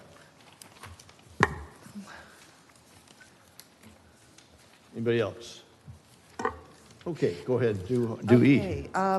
Well, I can't see any supporting information for this request. We put together a traffic calming manual that I have sent out quite a few over the last year and a half, where when somebody wants to have a traffic calming measure put in, they have to abide by the manual. We've got a lot of people out there working to collect signatures and doing this, that, and the other. This doesn't even give me any statistics on what kind of accidents. I have no information to justify saying yes to this. And frankly, it feels like a bit of a slap in the face to all the people who've worked hard to get the supporting information for their own requests for their traffic calming measure, whether it's a stop sign, deaf child sign, any of the above. So that's my problem with it. Yeah, thank you. City Manager. Mayor, if I may, she's right on the traffic calming manual. However, if there is an issue where it does involve major safety, we have the commission and staff has recommended to the commission in certain cases where we have stop signs or other traffic control measures that needed. The city engineer is here, and I want him to speak on this topic in particular, and then we'll take some questions after that. So, Kyle. Yes, good evening, Mayor, Commissioners. And that's a good point, Commissioner Martin. One thing I failed to mention in my report was I did coordinate with the police department. So, and based on the records provided by their supervisor, this area, just in the last 2 years, there was 14 accidents at Cooper. There was a total of 4 accidents on Ocean Ave, and 2 specifically right at this intersection. So this review was prompted by residents that have concern for this particular intersection. So we went out and observed it, right? So we went eastbound, we went westbound on Ocean Ave, and then also drove Cooper. And it's a little different than the other adjoining roadways within this corridor, because currently there's an all-way stop condition at Peninsula and at Pine Street, and then Horton, and of course at Atlantic. Cooper is just a wider right-of-way, and it gives this impression that it's a major intersection, and you're already on a smaller right-of-way. So if you look at the traffic calming manual, there's certain guidelines. I don't know that they'll ever be triggered. I don't think you're going to have the volume on the minor roadway versus the major roadway. I don't think you're going to get your 85th percentile speed limit at or above what's required for a traffic calming device. But solely based on our observation and the traffic management in the area, we certainly recommend going with an all-way condition, which should have minimal impact, if anything, to the efficiency of this corridor. So that's our recommendation. I hear you, and if only those same criteria could be looked at in other places, like the Second and Third Avenue and Peninsula, or the 100 block of Flagler come to mind. I think we have to be consistent in making our decisions, and I don't see consistency, and I would like to pull the item. Okay. Thanks. Thank you, Chief Engineer. Appreciate that, Kyle. And we've got 7E to be pulled. Any other commissioners like to pull any other item? Then I would entertain a motion to approve the consent agenda items 7A, B, C, D, F, G, H, I, J, K, L, M, N, O. So moved. A motion and a second. Madam City Clerk, please call the roll. Commissioner Martin? Yes. Vice Mayor Breen? Yes. Commissioner McGurk? Yes. Commissioner Hartman? Yes. Mayor Cleveland? Yes. Thank you. Okay, so let's focus on 7E then, and I give Commissioner Martin the floor again, and then we'll need a motion, obviously, in the affirmative, and then we can do whatever we want with that. So, get all over to you. I understand that there are certain circumstances that may operate over and above our traffic calming manual, but I think we have to be consistent on them. And I don't see a consistent application of how we decide to put in stop signs or other traffic calming measures. It's not that I specifically object to this. I object to pulling one application out and not giving other people equal access to such measures. So, do we establish a process over and above the traffic calming manual, or do we use the traffic calming manual consistently? If we're going to make a second set of rules, then let's make that second set of rules, because I've got a few areas I'd happily supply. Saxon Avenue, the Second, Third, and Peninsula, the 100 on Flagler. There's several other locations that we've had a lot of accidents, and yet we have not taken any measures to protect them. Any other comments by any other commissioner? And I have a motion then, please, in the affirmative, and then we will vote accordingly. Is there a motion on 7E, please? Make a motion to approve 7E under the consent agenda. We have a motion to approve 7E. Is there a second? Second. Okay. Any more discussion? So I speak in favor of process and involvement of the police department And I appreciate the fact that there was coordination between the chief engineer and the police. But I think we get on a slippery slope to winks and nods on, hey, we just think it should be here. We're not going to follow the protocol that we've established. And I think that's a slippery slope.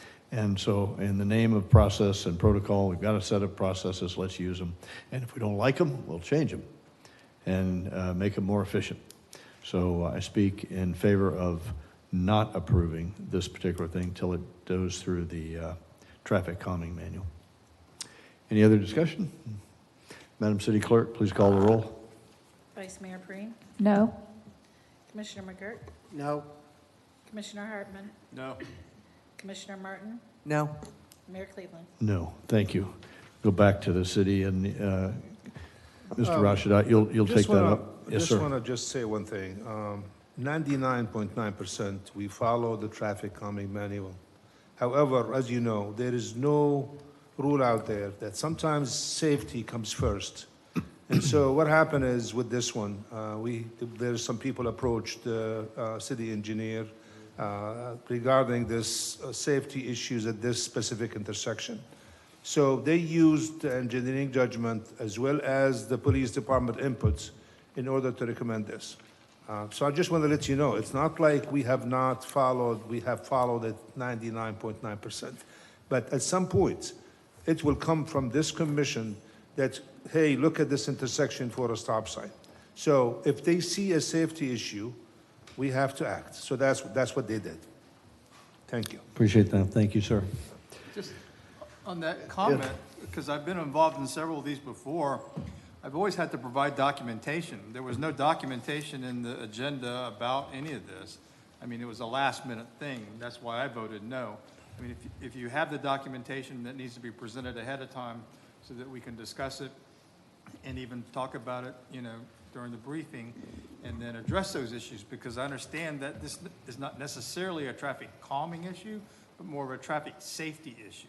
So I think that maybe even we could look at language specific to that and not call it a traffic calming, but traffic safety, and come up with some guidelines for that, because I, like Commissioner Martin, have some areas in town that would also appreciate an extra stop sign here or there just for the safety reasons.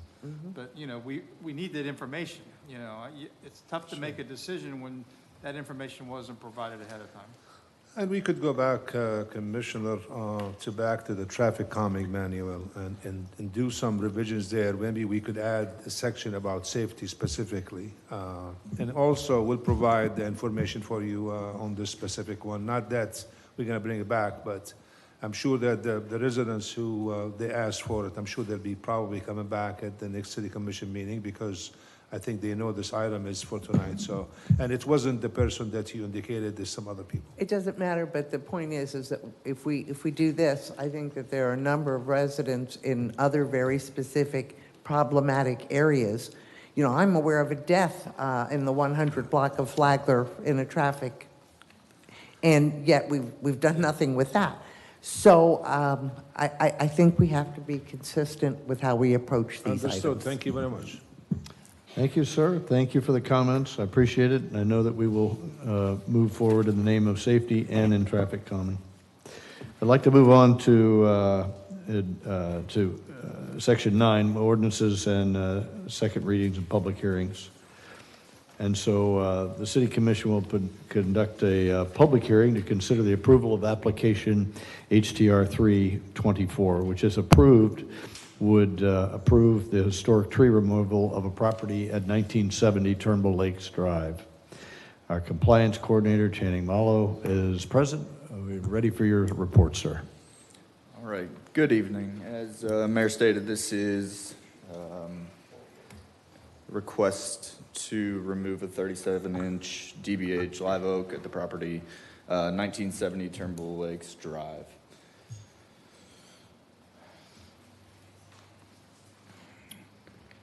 So the property at 1970 Turnbull Lakes Drive is one existing developed multifamily residential property, 6,107 square feet total, located on Turnbull Lakes Drive within Turnbull Estates and Zone Plan Unit Development. There was an arborist report by Brad Alper, who is an ISA certified arborist, with some major findings, including declining condition in immediate proximity to the house due to lightning damage and damage from root grinding. As assessed based on level 2 TRA, it was assessed as fair health based on poor, fair, good, and excellent. Some of the conditions of concern included, like I said, the lightning strike crack in the main leader. The origin was about halfway up the trunk and extended into the top of the tree. The roots were also ground away at one point, probably during development, for some patio pavers to be installed behind the property. So per the report, likelihood of failure was noted as somewhat likely in normal weather conditions, meaning failure may be expected under normal weather conditions. Based on the tree side and immediate proximity to the property, the tree was categorized as a moderate risk for failure within a 2-year time frame. So under Florida Statute 163.045, the state disallows us to deny permit or trimming whenever an arborist report is provided that deems the tree to be a hazard, and that's based on the tree risk assessment. So the level 2 tree risk assessment was performed, but this property was deemed ineligible due to its status as a multifamily. It's a quadplex. And the statute defines the properties allowable to be exempt as single-family detached buildings located on a lot that is actively used for single-family residential purposes. So this was deemed ineligible by staff for that exemption, so it went through the regular permitting process, which required it to come to you as a historic tree removal application.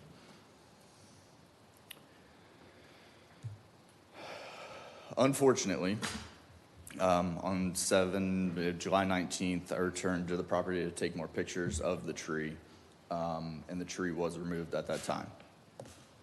So I talked to Brad, the applicant for the homeowner, and he stated that he was out of town, and unfortunately it sounded like there was a scheduling error in their system.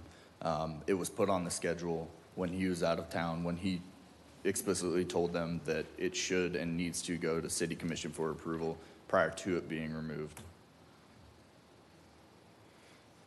So right now, we are recommending approval of that historic live oak. And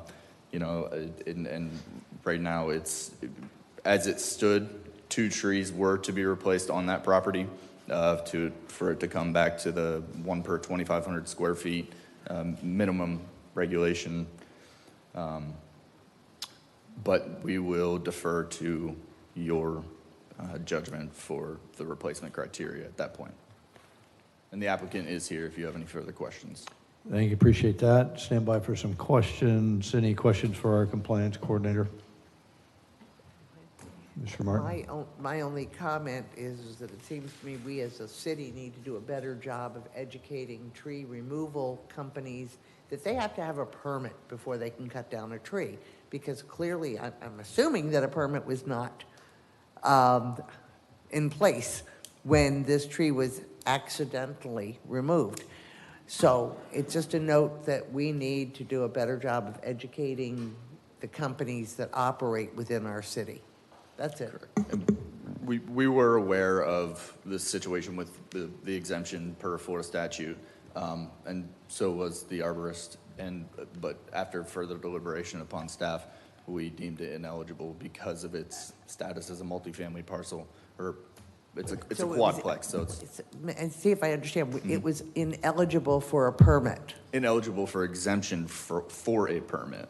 So since it's not a detached single-family residence, that's what's clearly outlined in the Florida statute that allows you for exemption. So at that point, we realized we had to go through the regular permitting process, and that was relayed to the homeowner and the arborist on staff. Yeah, and I'm just talking about the companies we have a lot of companies that tend to operate within the city without required permits. It's just another example of the ramifications. Correct. Anyone else? Commissioner Perrine? Have we had this happen before, and what did we do in the past? About it? Knowledge. I don't know. You're asking me? No. Asking I don't the- think we've had a tree removal without the, historic tree removal. without a Oh, I've been aware. Okay. Before the commission. Oh, yeah, well, bulldozers that accidentally back into historic trees. Or wildfires that take place accidentally. There's a Well, she's lot of. asking what we did about it. Oh, what we do about it is a whole different story, yeah. Anybody else? Thank you. Let's not have a debate between us. Any other question, Mr. Hartman? No, I think there was one previous to this, and, you know, they were made it to pay into the tree mitigation fund because of that, and then, of course, they'd have to apply for a permit and would have to pay the increased fees before the action, before the permit was permit was issued, so. So I do, and maybe just saying, when we had a Commissioner McGurk, commercial go ahead. property that it was found that many trees were removed from that property without a permit, but it was commercial, and that person was required to pay over $100,000 into a tree mitigation fund. That's why, but I'm not aware of a residential circumstance that fit this criteria exactly, so. But, go ahead.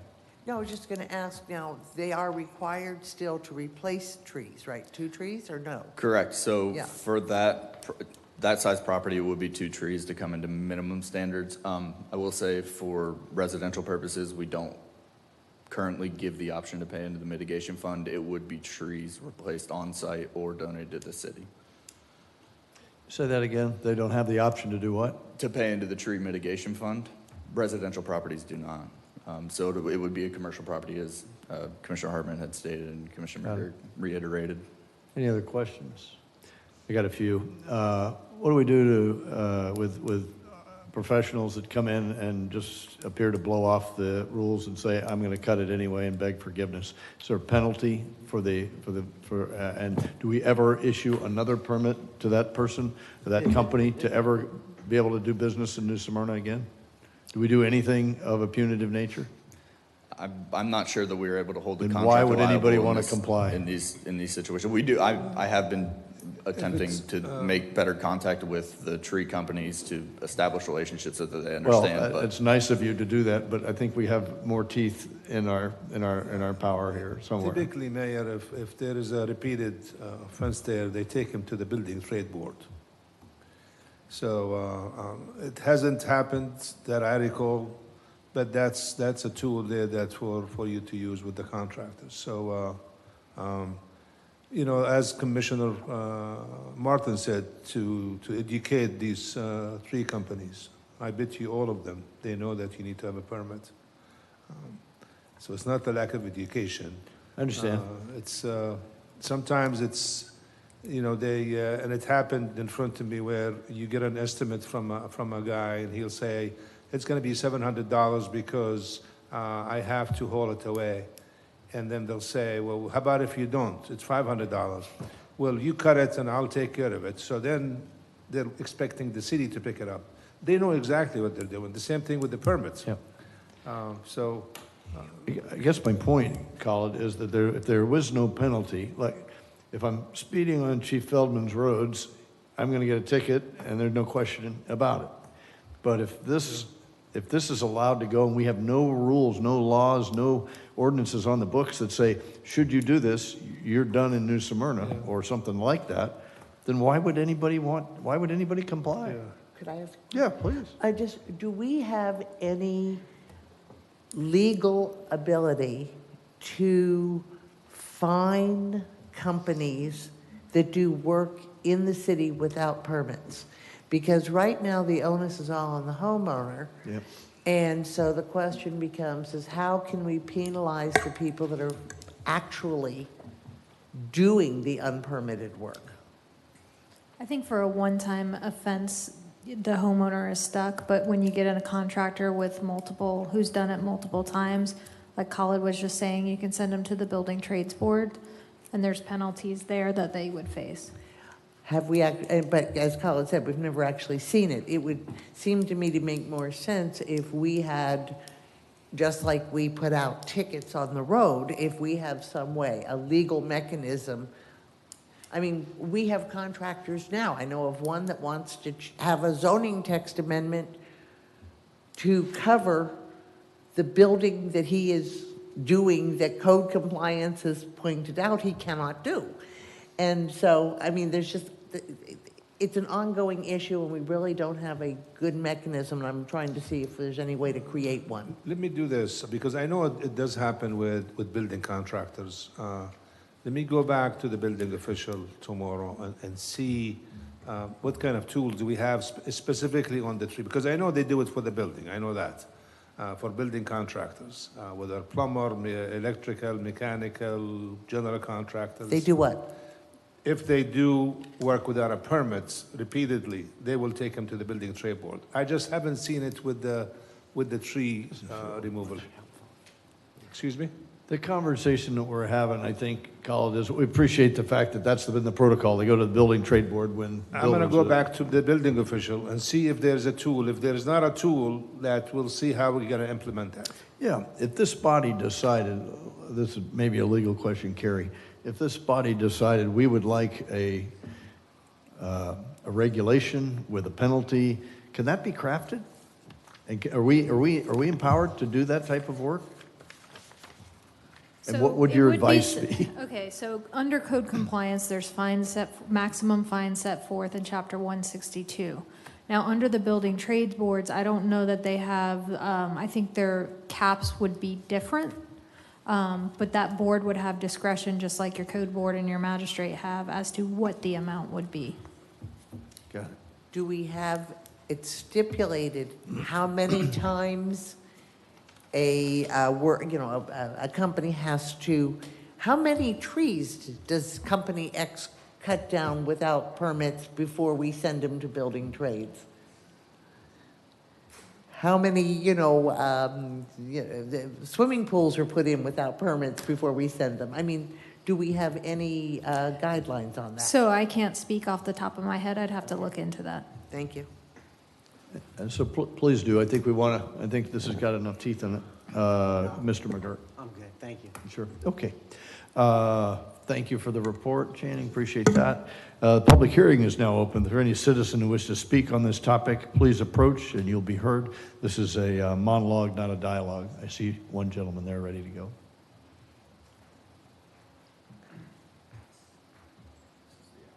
This is the applicant. Delighted. Yeah, how Your you name doing? and address, sir. How you doing? Brad Alper, 1100 West 7th Street, NSB. Yeah, let me just start by saying, this company, T&K Tree Service, who I'm a subcontractor for, I'm a licensed arborist, do a lot more than tree risk assessments. They've been around in this town for 30 years doing work, never had an infraction or anything like that. And, we actually are the contractor for the city. We do your tree work. And so let me just explain how this whole thing happened. Because we're obviously not trying to go around any rules or dodge any permits to remove historic trees. I'd just like to comment and say that, these historic trees, especially these oak trees, are part of the, the lure of this town and what makes it special, I think. They're right outside this building, across the street, these huge giant oak trees.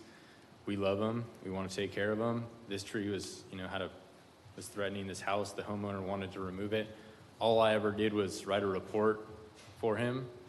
And at that point, if it was a single family unit, he would have been able to remove it without a permit. So just to, cover my basis, I have a good relationship here with Channing. And I sent him the tree risk assessment. He went ahead, on June 26th, emailed me, you're good to go take down the tree. I got your tree risk assessment. I said, great, okay, told the scheduler, we're good from the city. We're not gonna, break any rules. Then 24 hours or so, Channing called me up and said, this is actually a multifamily unit. We'll need a permit. And this is a 38-inch tree, which is above the threshold for a historic tree, which is 36-inch diameter at breast height. Said, okay, no problem. What do we got to do to get that permit? He said, I'll give you the application, and there's about 6 different documents I put together. Filled out the application, the homeowner was on board, paid a $250 fine, whatever application fee to, submit it. Submitted all those things into the city, with my tree risk assessment. Everything signed, dotted, ready to go. Like, all we needed to do was have this meeting so you guys could decide if it was okay to remove it. And I guess the scheduler, it wasn't me who left town, our scheduler had booked this job on the paper in that 24 hours that he had told me we're good to go. And so my boss came in to start making the schedule, and he saw on that paper book, and he just assumed, oh, it must be, permits approved. And I had no idea this tree even got cut down until Channing called me up from the job site. He's like, hey, the tree's not here. I'm like, no, are you serious? And just the day before that, the homeowner had told me, hey, a tree company just came by and said, this isn't a live oak, it's a laurel oak, and you don't even need a permit, so you can just cut it down today. And I'm like, don't do that. You can get in big trouble for that. I don't recommend you just cut down a historic live oak without, getting some thumbs up from the city. So again, we weren't trying to break any rules or anything like that, Anyway, I immediately called up my boss, and he said, oh my God, really? Like that, we didn't get the permit. And so he wrote up this letter. He's actually up in Tallahassee, cutting trees for the hurricane. He admitted fault and said that he just made a mistake, and obviously he's never done anything like this before, so he loves trees too and feels really horrible that this happened, so he wanted me to read this to you today. I'd like to offer an explanation as to what happened at the home above. First, I'd like to state I love trees, especially oak trees, even more so historic oak trees. I work hard to preserve all trees and offer my clients other options rather than just removal like a lot of the tree services that come in here from out of town. Originally, this particular job was booked and scheduled. I put it on my calendar. It was, had the word book on it. And this job was put on hold due to permit issues, and then I went out of town. When I came back, this job was put on my desk since me, the arborist, had written the report and had the pictures and had the permit application in. He just erroneously thought the job was indeed ready to be put back into rotation to be done. I put the work on the schedule to be done without confirming that all the steps had been completed and the permit approved. I work hard to run a reputable tree service and follow all the rules and would not knowingly remove a historic tree without proper paperwork in place. That was not my intention. Apologize respectfully, Tim Rio, T&K Tree Service. Thank you, sir. Appreciate your remarks. Yeah, sure. Thank you.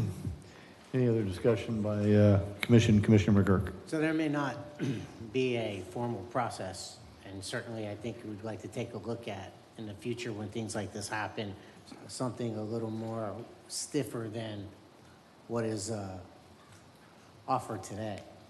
I will tell you that whether contractors or tree service companies, they do get a reputation around town if they're not good people, if they're not good companies, if they're not good contractors. So that kind of information moves quickly. And I will say that I've never heard anything bad about this company. I think that, wow, we need to tighten up penalties for this kind of situation. And the Board of Adjustments, I think, is the first one that should see this and probably have some kind of latitude over what kind of penalty to apply. In this case, I probably believe a lot of what was said, and it wasn't something that was just done in disregard of the rules and the laws. Appreciate that. Anybody else from the public want to speak on the issue? Seeing none, public participation now closed. Any other comments or questions by the commission? Commissioner Hartman. So Channing, did they in fact get a permit, apply for a permit? They did apply for the permit. Okay. It was just, all right. just in the whole process until this meeting. All right. Anyone else? Thank you, Channing. Appreciate that. So It- let me see, Yeah, I'm just go going ahead. to do a verification here. If if we go ahead and permit the removal, they will be charged for the permit, and they will have to put in 2 new trees. Is that correct? That's correct. So we're doing, functionally, would be doing a pro forma approval of that which has already been done. But what it does do is simply showcase that when, right now, unpermitted work falls on the shoulders of the homeowner, I'd like to also see it fall on the owners or on the shoulders of the companies that do the work. So, you know, okay? So, okay, thank you. Yeah, thank you for that. And so between, Mr. Rashad, between you and Mr. Cowper, you get the general feeling and desire of the commission. Okay, very good. Thank you. Is there a motion to approve application HTR 3-24? I make a motion to approve HDR 3-24 with the stipulation that they replace the 2 trees within 60 days. Second. A motion and a second. Any further discussion? Madam City Clerk, please call the roll. Commissioner McGurk? Yes. Commissioner Hartman? Yes. Commissioner Martin? Yes. Vice Mayor Perine? Yes. Mayor Cleveland? Yes. Motion carries. Thank you so much. Thank you, Channing. Madam City Attorney, if you'll read ordinance 4324 for the first time by title only, please. Ordinance number 4324, an ordinance of the City of New Smyrna Beach amending the land development regulations, amending Article 2 definitions, Section 201 general definitions to replace church with house of worship and add pharmacy, amending Article 5 establishment of districts, Section 50402 specific regulations by districts to replace church with house of worship and permit the use in certain zoning districts, and to replace drugstores and prescription pharmacies with pharmacy, providing for codification, providing for public hearing, providing for conflicting ordinances, providing for severability, and providing an effective date. Thank you, ma'am. Appreciate that. I see Senior Planner Mathan's in the batter's box. We're ready for your report, Bob.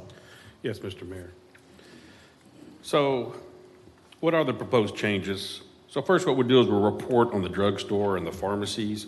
So the current land development regulation has pharmacy, drugstore, prescription pharmacies as listed as uses in certain zoning districts. So we reviewed the state statute 465. With the state of Florida, it refers to the term pharmacy instead of a drugstore. And so staff has also proposed to replace the use of the terms drugstore, drugstore/pharmacy, prescription pharmacies, and just use the term pharmacy. The planning department also suggested a new definition that was also based on Florida statute 465.003, paragraph 20, subparagraph A. So the affected zoning district would be B2, B5, B6, which is the medical professional district. Also, new definition for pharmacy.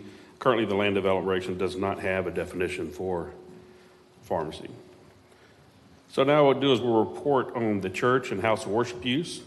So basically, the Religious Land Use and Institution Persons Act of 2000 is a civil rights law that protects individuals and religious assemblies from institutions from discriminatory or unduly burdensome land use regulations.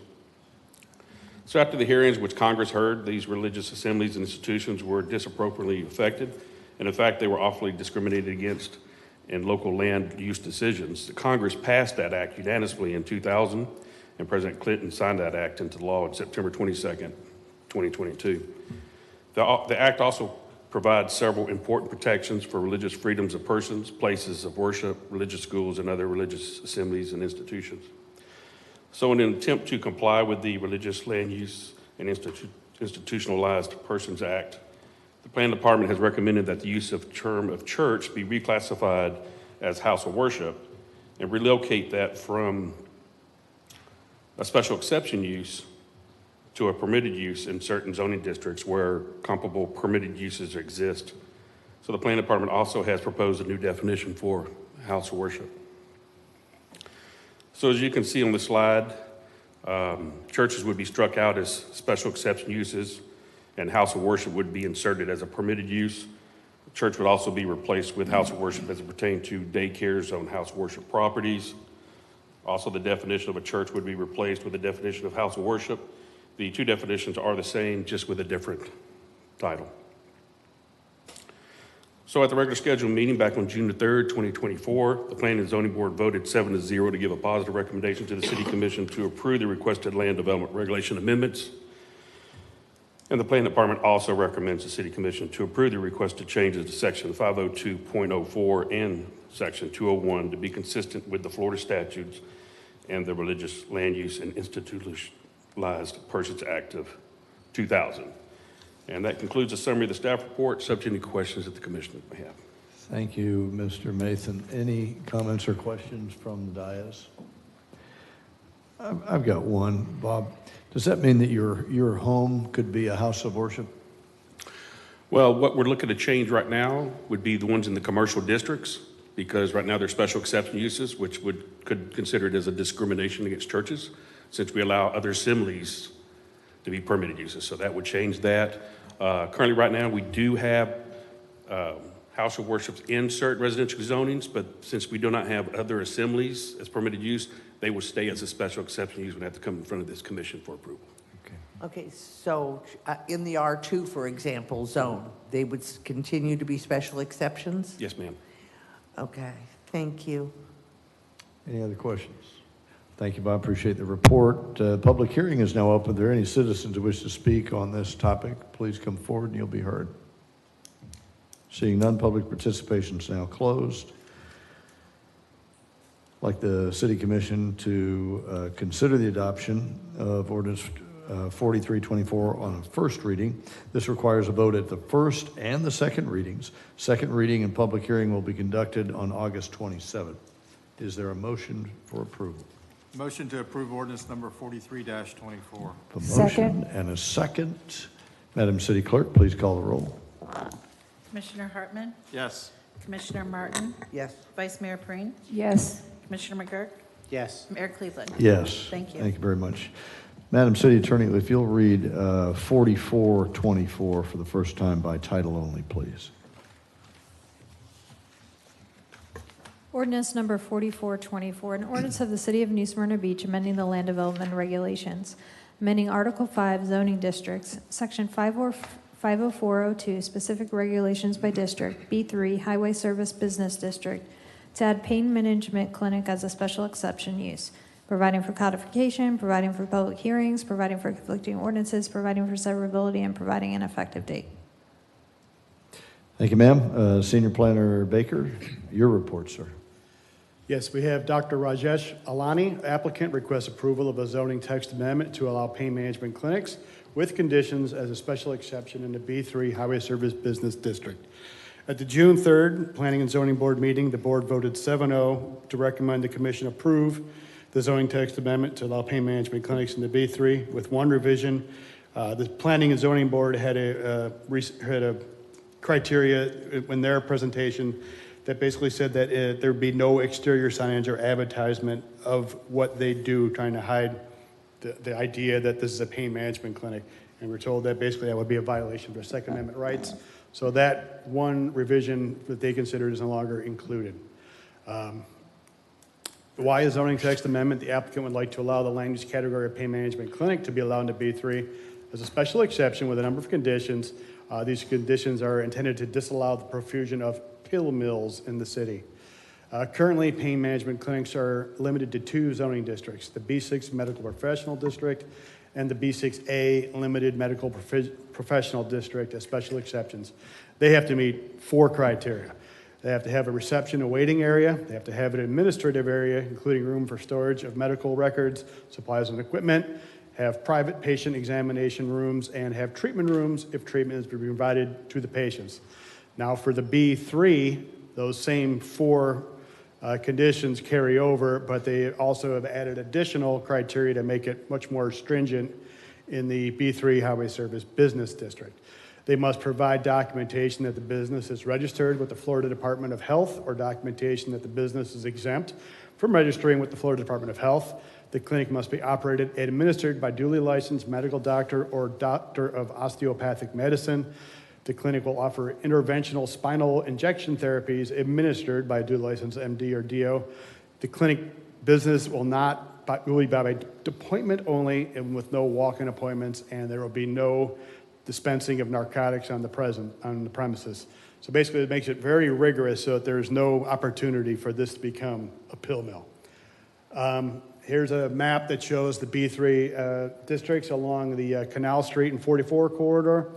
And then I have two other maps where B3 goes up north towards the Islesboro neighborhood and down 44 from Industrial Park, and then down to our southern city limit. So these are the areas shaded in yellow, which could be affected by this if someone chooses to apply for a special exception for a pain management clinic and can meet all these very rigorous conditions.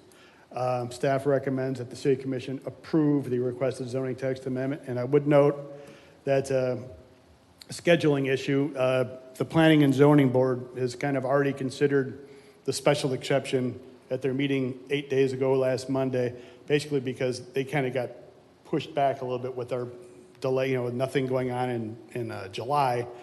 So they kind of went forward with the last meeting, kind of with the knowledge that if you guys were to apply new conditions, they're back to square one. So, but they're trying to get their process rolling along as quickly as possible. So. Thank you for the report. Before I ask for questions, just for clarity, those watching in for the record, Jake, I think you said something about when the signage issue came up, they wanted to protect their Second Amendment rights. I'm not sure gun control has much to do. You probably meant First Amendment, right? Oh, yeah. Just want to make Yeah, sure. very true. Make Yes, that for the yeah. record. Yeah. Thank you very much. Are there any members of the commission with questions or comments? I just have some comments. Commissioner McGurk. So the history of what we did here, obviously everyone knows that pill mills were a problem. We actually had a problem with one on North Causeway. So the commission created a whole new set of policies to get that under control. I have spoken to Rajalani, who's a reputable doctor in the area. He also owns the property that these people are going to be renting from. So with me having a business on US 1 that deals with a lot of these kind of problems due to the motels, I can tell you that I'm comfortable with what the staff has done with this and all the all the conditions that are put into this. So I think we've moved past the situation where we have the pill mills. I think the federal and state laws have done a lot to control that. And I know that Alani couldn't make it tonight, but he, as a landlord, would never tolerate any kind of situation like a pill mill that was created in the past. Thank you, sir. Appreciate that. Any other comments or questions? Commissioner Martin? Yeah, my problem is that this isn't a one-off. This would open up all of the B3 zoning. And I have a problem with that. We're spending a lot of time and effort trying to dress up, if you will, our major corridors. And as we know, I mean, what is described is beautiful. And if all of that were in, and I have no problem with this specific doctor, but we can't limit it to this one. And we don't know who the next person will be. And we all know that the First Amendment rights do allow them to put up signs that say pain management clinic, which has a certain connotation. And while we're making all of these efforts to make our city have a certain type of culture, when we allow certain businesses to advertise on our major corridors, we're putting out a statement to the world. If this were, we have 2 medical districts already, and I understand that this is a wonderful doctor and a wonderful facility, and that's great. Unfortunately, it's not restricted to this one person, and we don't know who's going to open up on any of our other B3s. So, again, I understand all the limitations. I understand the appointments. I understand all of that. That doesn't make up for a sign outside that says pain management clinic. That's a statement, and we can't control that. So I believe we should keep it where it is in the medical districts. It's appropriate.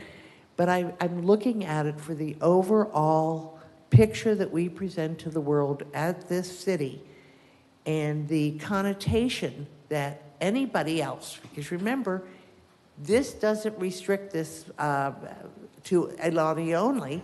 It says anybody can come in and put up whatever sign they want any place in B3.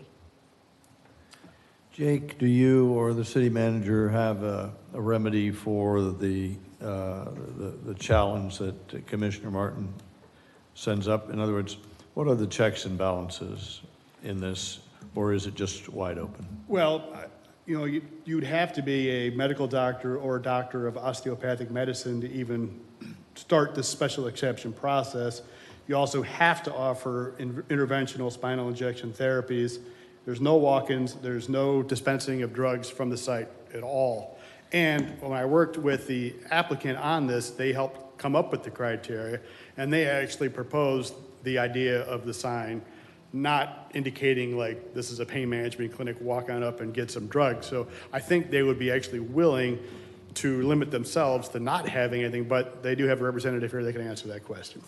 The problem I have is that when we make a zoning text change, we cannot limit it to one business. That's the problem. And these people are being wonderful. There's no two ways about it. But we're not limiting it to this one group. No, you're not limiting it to just one group, one potential group, but the criteria that you actually have to meet to go in here is extremely rigorous. The criteria is lovely, and I understand the criteria, but putting that pain management sign out front, and Joe Smith could walk in next week and have the same right to open up one of these clinics and put that sign out. Dr. Joe Smith. Dr. Joe Smith, right? So the problem is we don't have a way to control every other person who might want to come in. It's not, the criteria is wonderful, the appointments, all of that, but none of that makes up for what it says about our town. If you drive down US 1 or 44 and see a sign that says pain management, that's a statement. And we have no way of controlling it if we allow this zoning text amendment. Thank you, ma'am. Thank you, Jake, for your testimony. Appreciate that. The public hearing is now open. If there are any member of the public would like to speak on this topic, please come forward and you'll be heard. Just your name and address for the record, sir. Hi, I'm Quinn Chuang. I'm a physician at PRC. So this is a interventional pain practice. So we specialized doctors, we're residency trained doctors. We do fellowship to do these procedures. It's not a pill mill. I know that the pain management has a negative connotation because of that's how it's been in the past. With, unfortunately, a lot of things that.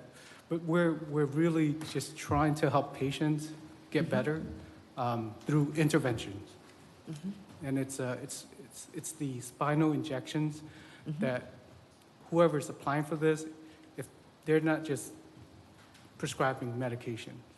No, you understand? We think you're Okay, great. so we're not going to go back and forth. Are you finished, sir? Or you got Yes, more? yeah. You sure? Yeah. All you want. Okay, very good. Anybody else from the public like to speak? Okay, public participation is now closed. So let's go to a motion and then we'll talk. Is there a motion to consider the adoption of 4424 on the first reading? It will require a vote for the first time and the second reading. The second reading and public hearing will be conducted on August 27th. Motion to approve ordinance number 44-24. Motion Second and for a second. discussion. Is there more discussion? Ms. Martin, do you want to say some more about it? Just, I want to be clear, this has nothing to do with the very, very appropriate conditions set up on the inside of the door.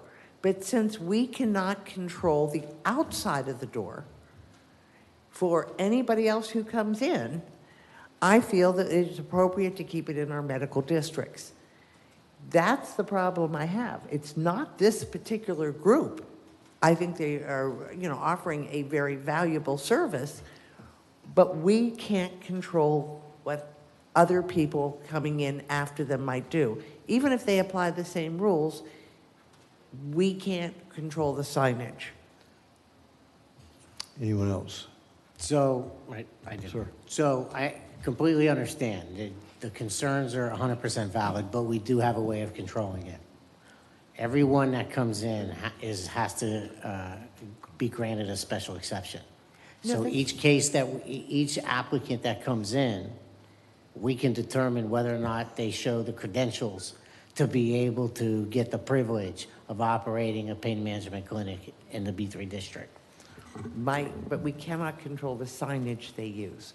That's the issue I have. That makes a statement about any corridor when you see that sign. No, you can't, because they clearly said it's a First Amendment right. Correct, that's what I'm So- saying. We can't control the signage. Right. Okay. Any other discussion? Okay. We have a motion, we have a second, and I haven't opined about it. I'm more comfortable, I understand the First Amendment challenge with what kind of signage you use. If I were in your business, sir, I would hang my shingle out there and say, Dr. blah, blah, blah, but I can't force that to make it sound, to make the optics better, that this is a physician's supervised business, not Fred's pain shop, So we can't force that, but I certainly honor the time and effort it takes to become a physician, either an MD or a DO. So, and the fellowships that are accompanying that before you're allowed to practice. Gives me a little more comfort with that. Anybody else? Ma'am. The only comment I'd like to make is I admire these doctors that give these back injections. I've had them done, and I've had them done by a series, but I have a problem with them being on our highway. So that's the only thing. I went to medical center. I was not prescribed any pain drugs at all. I just got injections, totally different things, but that doesn't mean that all the doctors do that. So I have a concern with that. Thank you, ma'am. Appreciate it. Anyone else? Madam City Clerk, please call the roll. Commissioner Martin? No. Vice Mayor Perine? No. Commissioner McGurk? Yes. Commissioner Hartman? Yes. Mayor Cleveland? Yes. Thank you. Thank you very much. Appreciate that. And thank you, Senior Planner Baker. Madam City Attorney, is there one to go? 9F. 9F, okay, perfect. Would you please read by title only ordinance number 4824? Ordinance number 4824, an ordinance of the City of New Smyrna Beach authorizing New Smyrna Beach Utilities to enter into a grant agreement with the State of Florida Department of Environmental Protection for a septic-to-sewer project in Silver Sands for a term exceeding 4 years, providing for public hearing, providing for conflicting ordinances, providing for severability, and providing an effective date. Thank you, ma'am, appreciate that. And turn it over to Assistant City Manager He's Nybert. not here, so Okay, you'll get it, Colin? Good. I'll take care of it. In August 2023, the NSP Utilities applied for a grant through the state. They were awarded the grant, about $7 million. That is not going to be sufficient to complete the entire project. So the agreement that they have with the state, it does include extension as well. But because the term limits of the grant is more than 5 years, the legislation requires the utilities through the grant to get the commission approval on this. That's why it's coming before you. So this is for the septic to sewer conversion in the Silver Sands area. This was as a result of your joint meeting with the utilities 2 meetings ago that we had with them. We had the septic to sewer presentation to both the NSP Utilities and the City Commission. We wanted to have one project in the city here. We applied for the two, but they received theirs. We did not receive ours. With that, Mayor, I will be more than happy to answer any questions that you might have. Any questions for the city manager on this topic for the septic to sewer project by Silver Sands? Very good. Public hearing is now open. Are there any citizens wish to give us their opinion on this topic? Floor will be yours. Seeing none, public participation is now closed. Any discussion by the commission? Anybody have a comment or question? Very well. Can I have a motion then to adopt ordinance number 4824? I'll make that motion. It's a motion. Second. A second. Madam City Clerk, please call the roll. Commissioner Hartman? Yes. Commissioner Martin? Yes. Vice Mayor Breen? Yes. Commissioner McGurk? Yes. Mayor Cleveland? Yes. Thank you. Motion is carried. Very good. We'll move on to first readings. Madam City Attorney, if you'll read the following ordinances for the first time by title only. Second reading and public hearing will be also conducted on August 27, 2024. Ordinance number 4924, an ordinance of the City of New Smyrna Beach amending ordinance number 6323 to revise user charges for the collection of garbage and household trash, yard trash, and household receptacles, providing for public hearing, providing for conflicting ordinances, providing for severability, and providing an effective date. Second reading and public hearing will be August 27, 2024.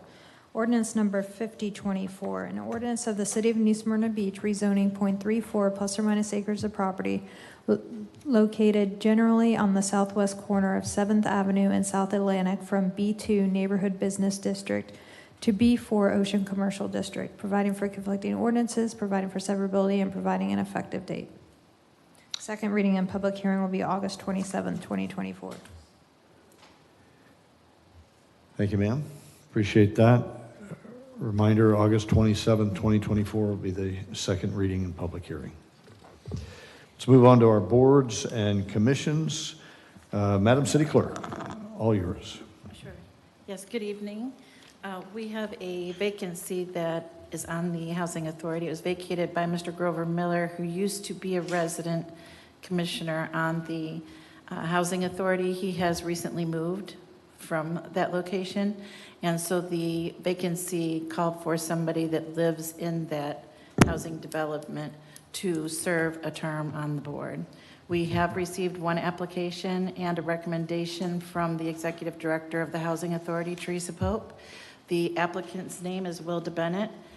She lives at 911 Oleander Street, apartment 204, and she is interested in consideration for possible appointment to fill that vacancy on the board. Perfect. Is there a motion to appoint Wilda Bennett to serve as a resident commissioner on the Housing Authority for an unfilled term expiring August 31st, 2026? So moved. A motion and a second. I have spoken with Teresa Pope and former Commissioner Riker about this appointment. My concern was the limited amount of time Ms. Bennett has been here in the area. She'd been here a little bit longer, and this facility has only been in operation for 2 months, so she's new. She is the lady who offered her home as an open house for all that were present on that day to look around. So she's got a lot of spirit and energy for this. I support this nomination. Madam City Clerk, please call the roll. Commissioner Martin? Yes. Vice Mayor Perine? Yes. Commissioner McGurk? Yes. Commissioner Hartman? Yes. Mayor Cleveland? Yes. Thank you. Congratulations, Ms. Bennett. The City Clerk will send you official notification. Thank you for stepping up for your city. All right. On the next one, Kelly, this Utility Commission one. Sure. We have a Utilities Commission appointments that are coming up. Currently, we have two gentlemen that have, they're the incumbents of the Utilities Commission, and, let me see, I'm sorry. I just lost my page in the It's all right. computer. Take your time. Rick Hawes and Lawrence Kelly. They are interested in being considered to serve a second term. Members on the Utilities Commission can serve up to 3 terms. I always check with the Utilities Commission, and their interim director, Efren Chavez, did recommend both current members to be considered for reappointment. This board in particular, in the past, the commission has asked me to also include other applications. I have received 3 in our system from John Elnitsky, Paul Flynn, James Hathaway. And we also have another one from Bart Gatchins. Mr. Gatchins wanted to be considered for appointment consideration, but he does live in Titusville, which would mean that the city commission, at your pleasure, if you wanted to waive the residency requirement, you could. In all fairness, we've waived it, you've waived it before for technical requirements and knowledge as well as term limits. So it's just something to consider. So tonight, it's commission's pleasure either to make a motion to reappoint both members, or we can, you could bring it back on the 27th to allow for more time. I can tell you that the Utilities Commission does have a meeting on the 26th, but both of the current members that are up for reappointment, their terms last until the 9th of September. Or you can vote. I do have voting ballots, but it doesn't have Mr. Gatchins' name on it, which I can add. Again, up to your pleasure. I'd like to make the motion to reappoint the 2 current members to serve 3 more. Second. Is there more discussion?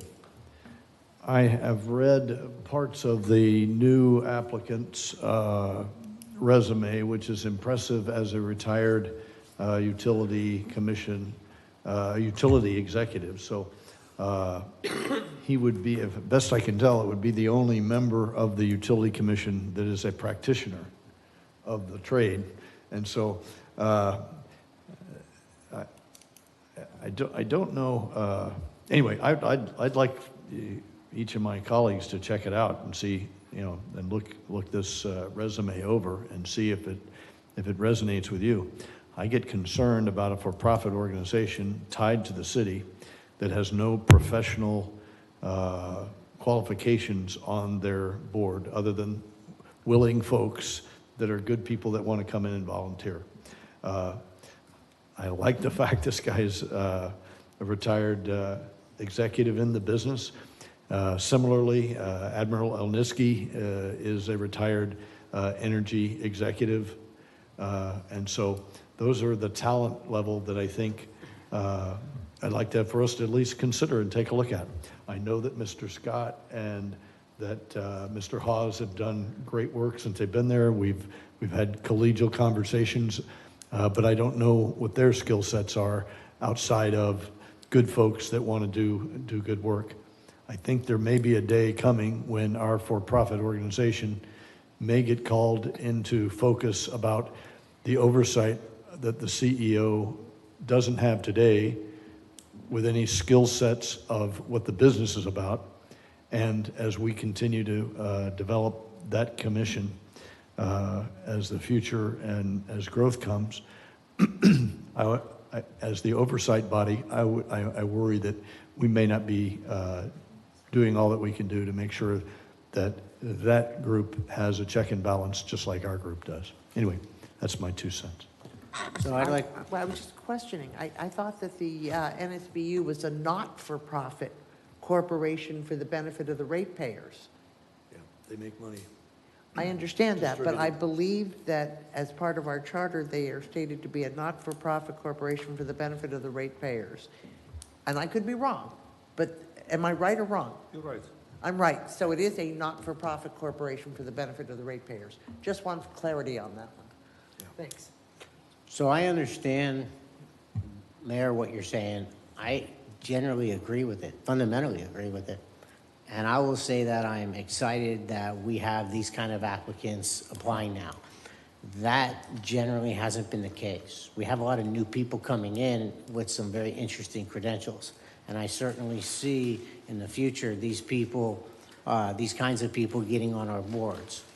What I just generally don't do, because I've seen some nastiness in politics, as long as an individual has not done anything egregious or unethical, I afford them the ability to serve out available terms. And that's why I'm not going to consider the other applicants, although their applications are very impressive. But I look forward soon to when they will have a chance to come before the commission. Fair enough. Anybody else? Yes, ma'am. I know the person, I know he's very well qualified, and I looked at his credentials, what you're saying. My thought process in this was that we have some turnover within that organization right now with Mr. Bunch and also with the attorney. So I thought it would be better if we had some stability and kept the existing, and they both come highly recommended by others on the board. I've received the phone calls, and that's why I made the motion to retain those two. No other reason. It has nothing to do with the other applicants. Appreciate that. Anybody else? It's irrelevant to me whether the board, whether the group is for profit or not. It's nice for you to point that out, but I think it's irrelevant. The YMCA is not for profit. The United Way is not for profit, and they have millions that come and go through there, and they need the same rigor that this organization does. We have a motion and a second. Madam City Clerk, call the roll. Vice Mayor Perine? Yes. Commissioner McGurk? Yes. Commissioner Hartman? Yes. Commissioner Martin? Yes. Mayor Cleveland? No. Thank you, City Clerk. The motion carries. All right. Time for the Commission and Mayor's report. Commissioner Hartman.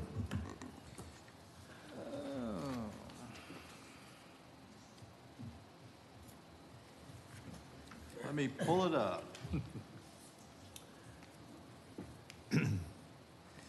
So I had the privilege of attending the backpack giveaway on Saturday. It was a wonderful event.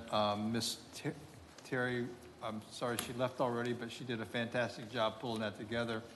The individual who usually coordinates that has some health issues this time, and she and her staff and with the volunteer of a lot of others, city personnel, police, fire, and even internal people pulled that thing off. It was a wonderful event. There were a lot of happy kids, a lot of happy parents. I think that we gave out over 500 backpacks that day, so it was a fantastic event. Had a lot of funnel cakes, ices, hot dogs, all that. It was fantastic, so I certainly do appreciate that. Attended the promotional ceremony today for the police department. It's a great feeling to see those young people coming up through the ranks, and knowing the leadership over there is going to have them prepared to go even further along in their careers. They were all very committed to the job, committed to the city, so it's very encouraging to see those types of people. And from a small department, you don't get those opportunities a whole lot of times. So it was fantastic to see those 5 promotions today.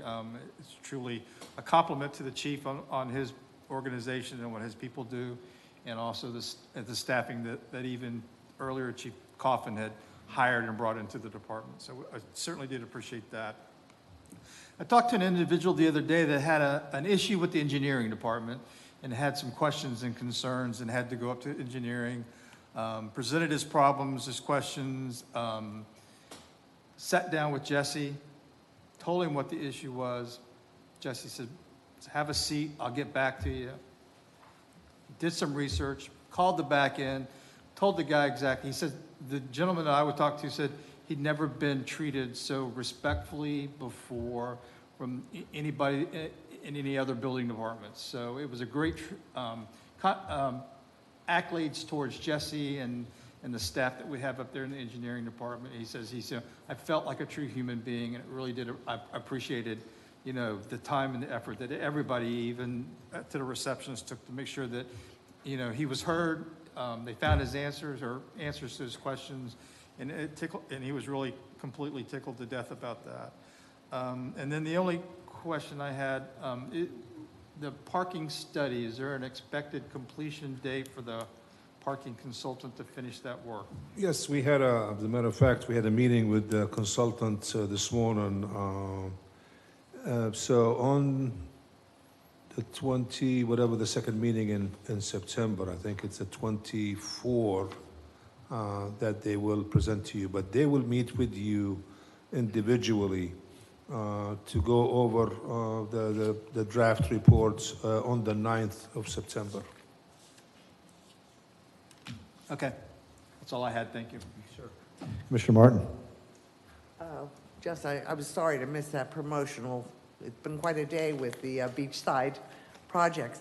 Just a note for anybody who's listening that the parking problems article put out by the Hometown News last Friday has a lot of inaccuracies, and we are hoping that the city will come out with a statement soon to clarify what's really going on. I just don't want anybody to follow that through, and that's it for right now. Thank you. Vice Mayor.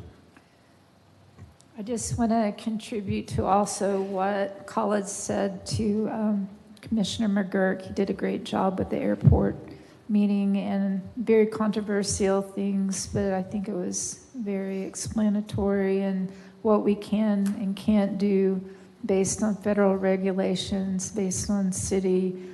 And it was nice to have that many citizens show up. We have so many hot topics in our city like tonight, but I like that everybody is actually civil, and I appreciate all of that because it's not always easy to be civil when you're passionate about something. And I think you did a great job, Mayor, regulating all of that, and Commissioner McGurk as well with our meeting this week. Our jobs aren't easy up here, and these things, we have to weigh everything, so we appreciate all your feedback. Thank you, ma'am. Appreciate that. Commissioner McGurk. Thank you, Mayor.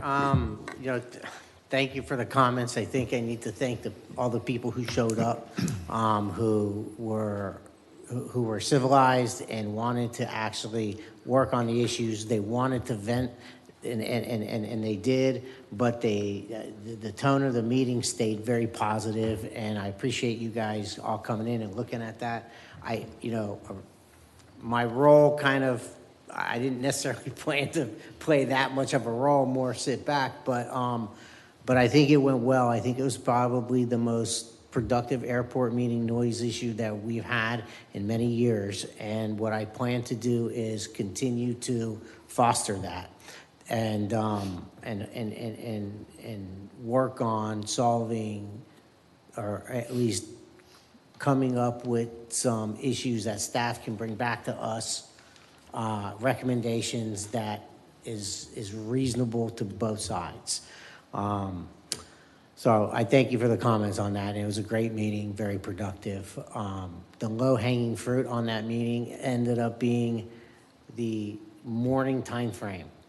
I was, after all the years of talking about this issue with many people in these three neighborhoods, that really hadn't been communicated, and yet the common theme was, hey, just don't fly these planes in repetition so early. So I am optimistic that that one issue, which seemed to be the most prevalent one, is going to be some low-hanging fruit there, and we'll be able to help solve their problem, at least on that issue. My comment during public comment, it was not typical that I make a comment, but I did not want an individual making an accusation that alluded to, we are not talking to them, we won't answer them.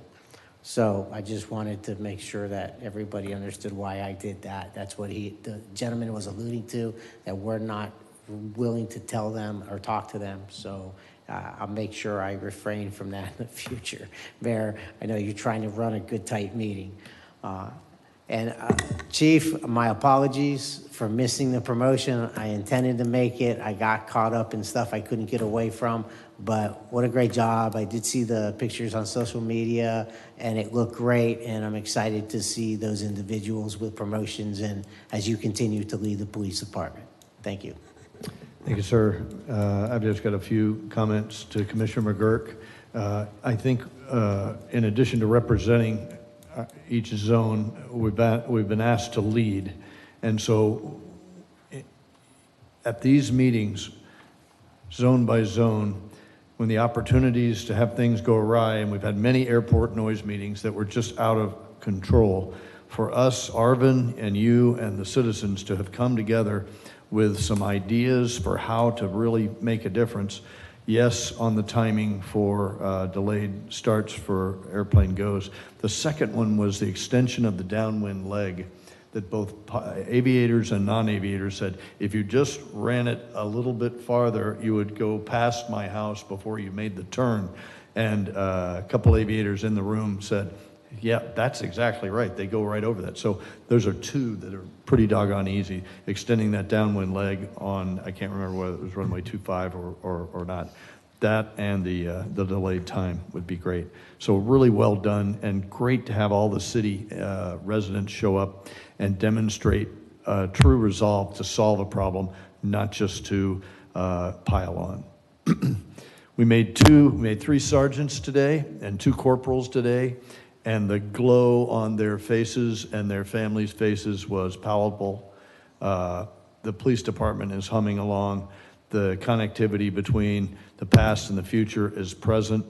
There were youngsters there that just, they just got promoted to corporal. There was one sergeant there who served 20 years in the Navy prior to joining the police force, and now he's starting a second career with all the wisdom that he had from his years in prior service. So I think we've got the greatest combination of folks, young and old, men and women who really want to make a difference in our city, and they know they're supported by this commission and Mr. Rashidot's staff and the residents of our community. Kevin, welcome. We put the fun in dysfunctional. So we try hard. You see that we're not a surface level rubber stamp organization. We do delve into the facts and figures, not to get in your way, but just to make sure that every rock has been turned over. And so that's how this group has operated. I can't speak for the past, but I can tell you that that's what we do here. And it's all meant to be helpful, not meant to be obstruction. So thank you for joining us. Thank you, sir. I'm delighted at the public participation tonight. The red shirts are gone. For those of you that are watching from TV, there's no one in the room. There are very few of us left in the room.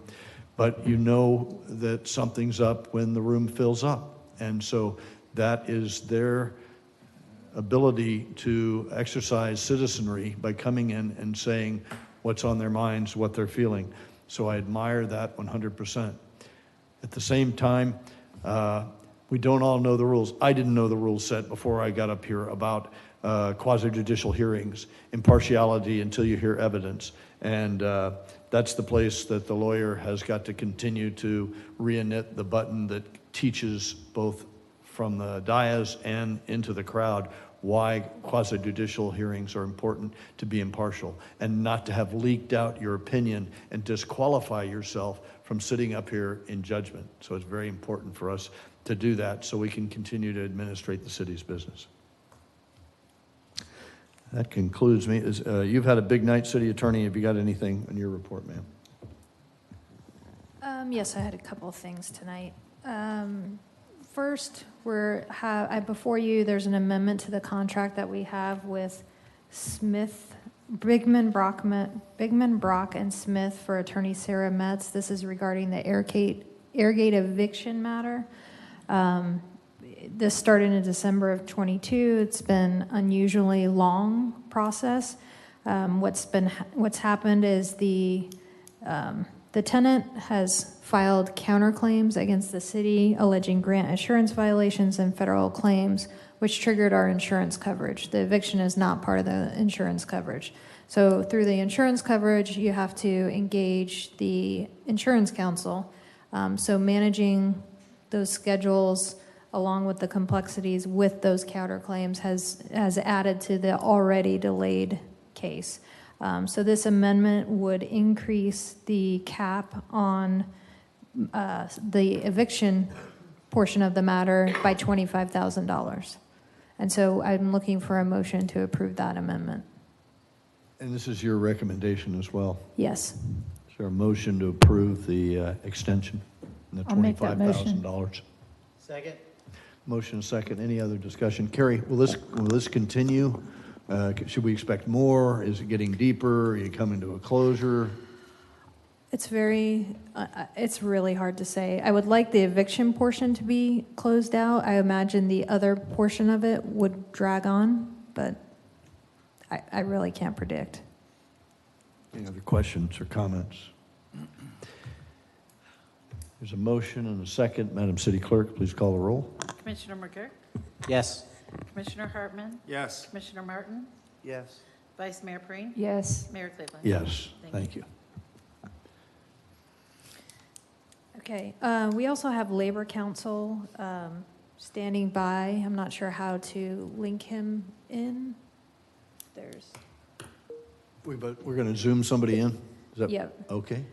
So we've had a request, there he is, for an external investigation into some matters that have occurred within the city. I am here. Evening, Wayne. Can you hear us? I can hear you. Can you hear me? We can. Go right ahead, sir. Yes, sir. We can hear you. Go ahead. You can hear me? We can hear you fine. So go right ahead. Okay. All right. Good evening, Mayor, Commissioners. As the city's Labor and Employment Council, I'm asking the Commission to authorize an investigation into complaints brought to the attention of the city by several city employees. Because the complaints in part involve employees who report directly to the City Commission and not the city manager, it's my opinion as your labor and employment attorney that the decision of whether to conduct an investigation into these complaints must be made by the City Commission and not the city manager.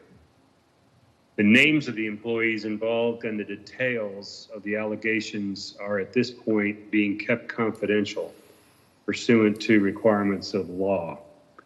It's not appropriate tonight at this meeting, therefore, to discuss the particulars of these allegations. You've been made aware of these complaints, and any written documents you've been furnished are confidential at this point in the process. So the only decision that needs to be made tonight is, first of all, whether to conduct an investigation into the allegations, and secondly, if so, who should conduct that investigation. So with regard to whether the allegations should be subject to an investigation, it's my recommendation as your Labor and Employment Council that such an investigation in fact be undertaken.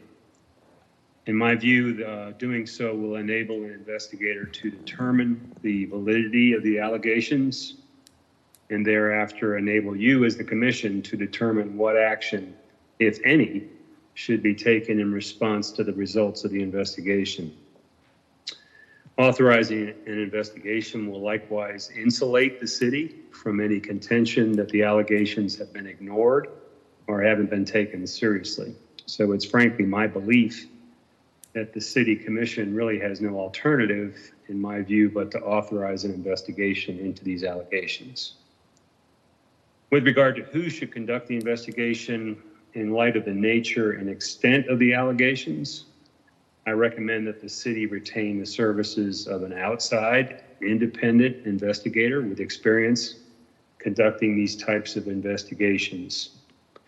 So I've furnished to you two proposals for individuals to potentially conduct the investigation. One is from Vicki Sproat. She is an attorney with a law firm of Boy, Agnew, Ponovic, and Miller in Fort Myers. Vicki, you have her credentials, but she's board certified in both trial law and labor and employment law. She's a veteran conducting workplace investigations for municipal, county, and other governmental entities throughout Florida. She's conducted hundreds of very sensitive and complex investigations for various public entities. She's got a bachelor's degree from Denison University and a law degree from Ohio State. Her hourly rate for conducting this investigation, she's proposed, would be $275 per hour. The second proposal is from another attorney, Scott Simpson. He's an attorney with Scott Simpson, PA, in Ormond Beach. He specializes in city, county, and local government law. He currently serves as a city attorney for the cities of Holly Hill and Oak Hill. He was formerly the city attorney for South Daytona. He holds both his bachelor's and law degrees from Stetson. He has conducted workplace investigations for a number of entities and would charge for his time at $200 per hour. So given all that, at this time, I'd be glad to take any questions before you deliberate and vote on this matter. We've got any questions for Mr. Helsby? Commissioner Martin? Yeah, I thought I understood you to say that we had received all the documentation for these issues. I do not have all the documentation in my possession. I don't know if anybody else does. I have no reason to believe that I have all pertinent documentation. And I also believe that there are two sort of separate but interrelated issues, and it's not clear to me whether we're talking about one or both. So to the extent that you do not have the documentation, we'll be certainly, we'll get it to you. Thank you. That's not a problem. Your second question, there have been different allegations brought by different individuals, and yes, all of those are interrelated and would be investigated. It wouldn't just be allegations from one particular person. There are allegations from several. Okay. If that answers your question. I hope so. It's hard to know because obviously for confidentiality reasons, I believe it does. Any other questions? Commissioner Hartman, go right ahead. I would just like to make sure that we're clear on the number of investigations going, because, you know, at an hourly rate, you know, I don't want people going fishing or, you know, hearsay kind of thing. So I want to know specifically that we're talking about one issue or two issue or three issues, or, you know, if we can have that, some kind of an assurance that that's where we're headed.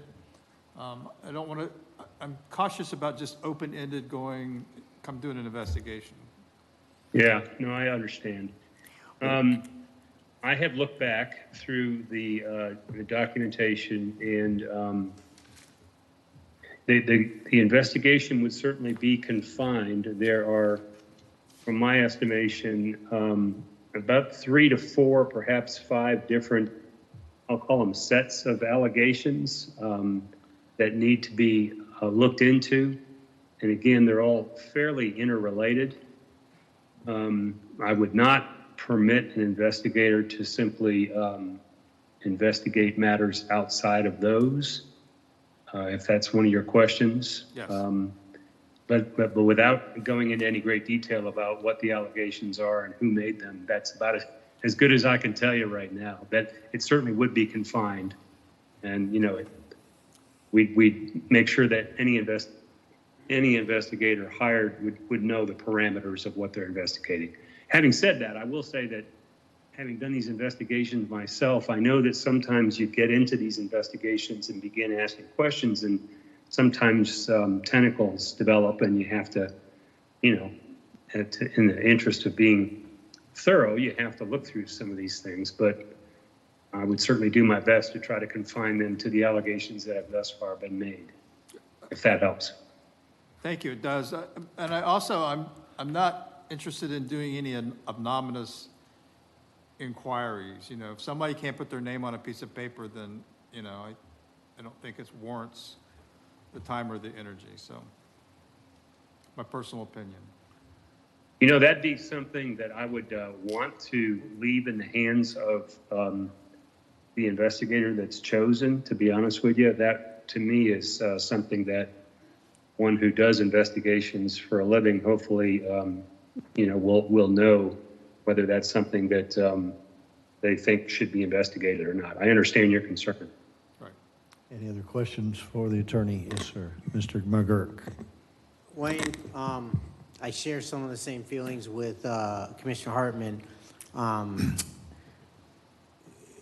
want to make sure that we all understand and agree on what the investigation is about. You know, we're in a unique situation because this is a person that reports to us. And due to Sunshine Law, it basically sets the framework up that we have to rely on this outside investigation. It's a very unique circumstance.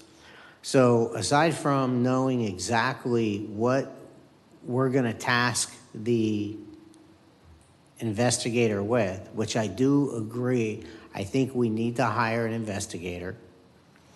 At $200 to $300 an hour, I also would like to move forward in the context that if we pick somebody, the very first thing is they need to give us an estimate back on what they think the expenses will be. So I'm also very concerned about open-ended investigations. There'll have to be a financial limit to it. I want to be very diligent in how we proceed forward with this. Understood. The only thing I can say, Commissioner, is this. I've been representing the city of New Smyrna Beach now for, I think, almost 30 years. So I think you're going to have to some extent, rely on me and I've heard what you've had to say, all of you, but rely on me to be sure that this investigation is confined to the allegations that have been made and doesn't spiral out of control. And I assure you I'll do that. I understand and I'm sensitive to the financial implications. So all I can tell you is that I will do my best, whoever you decide to hire, to make sure that that investigator knows exactly what it is that we expect them to be investigating, and establish parameters, and do something that makes sense both from an investigative perspective and a financial one. Thank you. Attorney Helsby, please walk me through a process with some timing and some protocol. Also, I'd like your and the city attorney's advice on which of these candidates you think would be the best fit. You've heard us with our anxiety over that this is happening at all, and the sensitivity about how we conduct ourselves during sunshine. So maybe you can help us understand how the process would work, what the timing would be, and that this person would work under your direct supervision. So I'm assuming there's a scope of work that you would lay out and say, here is the boundaries, here is what I know to date, et cetera, et cetera. Give us a little more context with how much time we can expect, what the process is, how often we hear from you, and is that in the public domain or is that in the shade? I'm fascinated to know, and I'm scared to death to know, because it's all in the, as Commissioner McGurk said, this is uncomfortable for such a, when you talk about people that are working directly for commission, they are senior people on our staff, and so all those are concerns. If you can address them, I'd appreciate it. Sure. So in terms of the process, I've done a number of these investigations myself. Obviously, I'm not in a position to do this one. But if it were me that were conducting this investigation, I would first begin by having interviews with those who are making the allegations to be sure I knew the complete extent of what it is that they've alleged. And thereafter, after they've identified what their allegations are, I would then go to the people who they've identified as individuals who may be witnesses to it or who are otherwise involved. And, that process, what I like to do, and I would assume an investigator we hired would likewise do, would be to try to group those interviews into a confined period of time and not try to spread them out over a long period of time. Hopefully that can be done, and it really depends just on how many people ultimately need to be interviewed. I would think that in this context, you're probably talking about interviewing a number of different people, but hopefully those interviews could take place over the span of 2 or 3 days of interviews is my best guess. So that's the way I would conduct it, and I'm assuming that whoever we hired would likely do the same thing.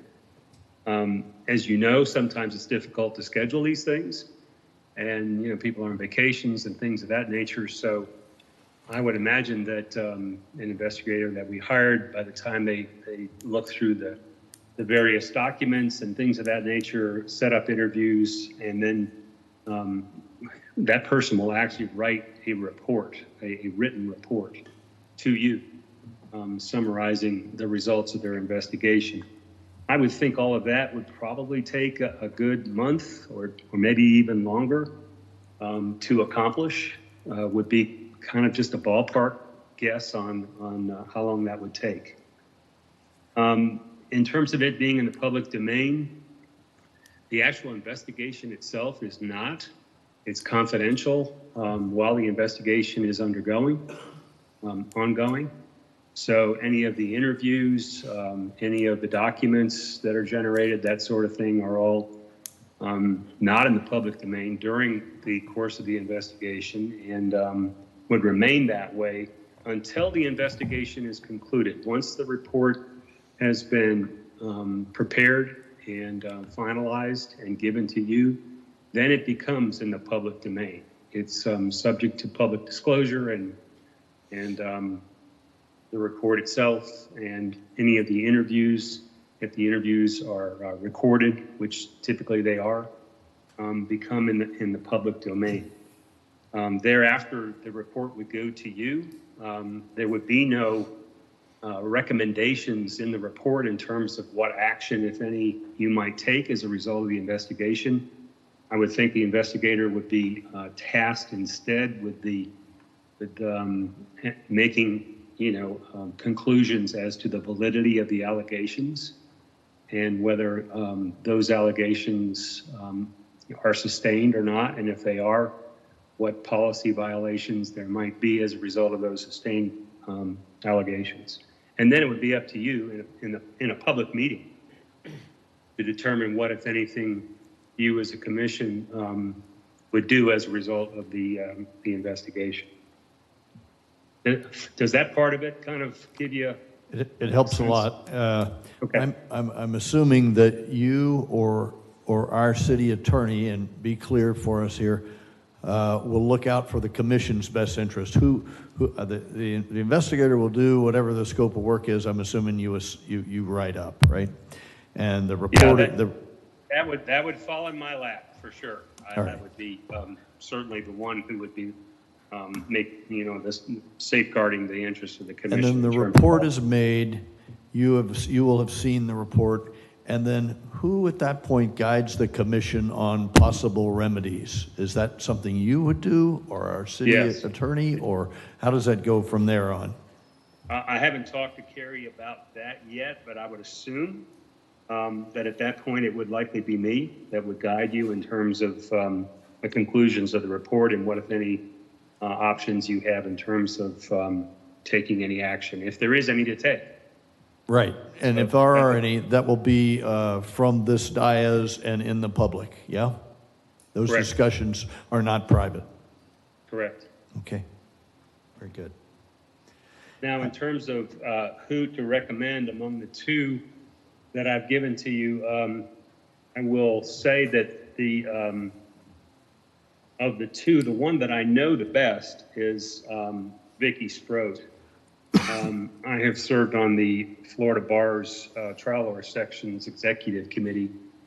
I don't any longer, but I did for about 12 years, and she was on the board, so I got to know her very well, and have used her to conduct investigations for other municipal entities, and I find her to be exceptionally qualified, and especially in these kinds of matters that are very sensitive. So I know her better.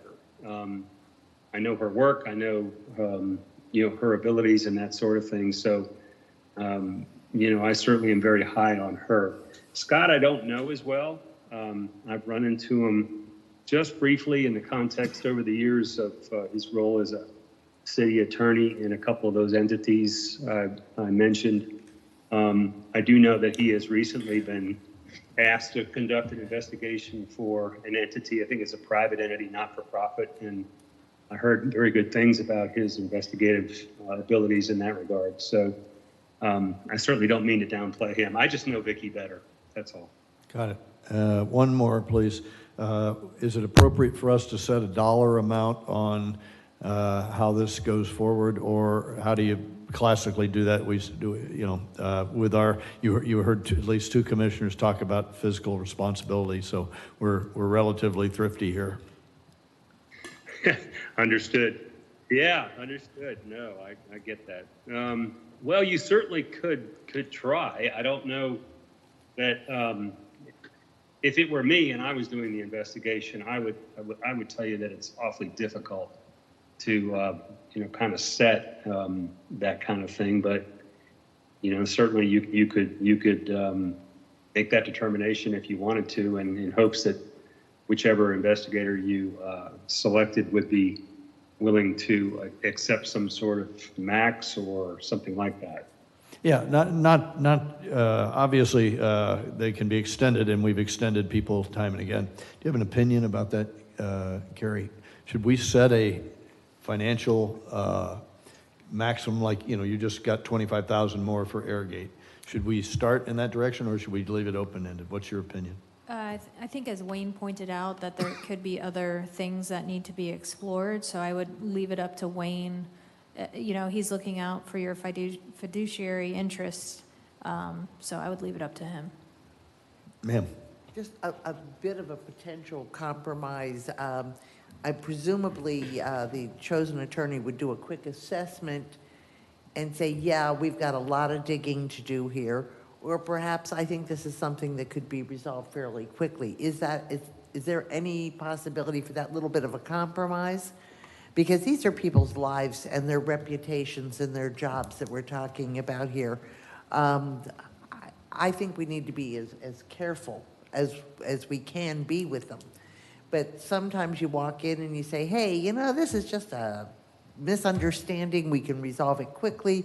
Or, no, we've got some work to do here. Is there any... do you have a view on that, Wayne? I'm familiar with the allegations that have been made. It is possible that one or more of these allegations might be looked at by an investigator as being characterized as you characterize them, perhaps some misunderstandings or a personality conflict, and may not require a lengthy investigation into them. I would hope that an investigator, and I would think either one of these two would do this, would look at the allegations and kind of sort some of those out and not, I should say, still do an investigation, but not do a thorough investigation into those kinds of matters if they simply, in the investigator's views, or more kind of personality conflicts and misunderstandings and that sort of thing. I would like to leave that up to the investigator to decide that, but that might happen, sure. No, I don't think I was saying for us to make that decision, but just a simple analysis where, this is something we might be able to clear up in a few, or this is some really thorny issues here.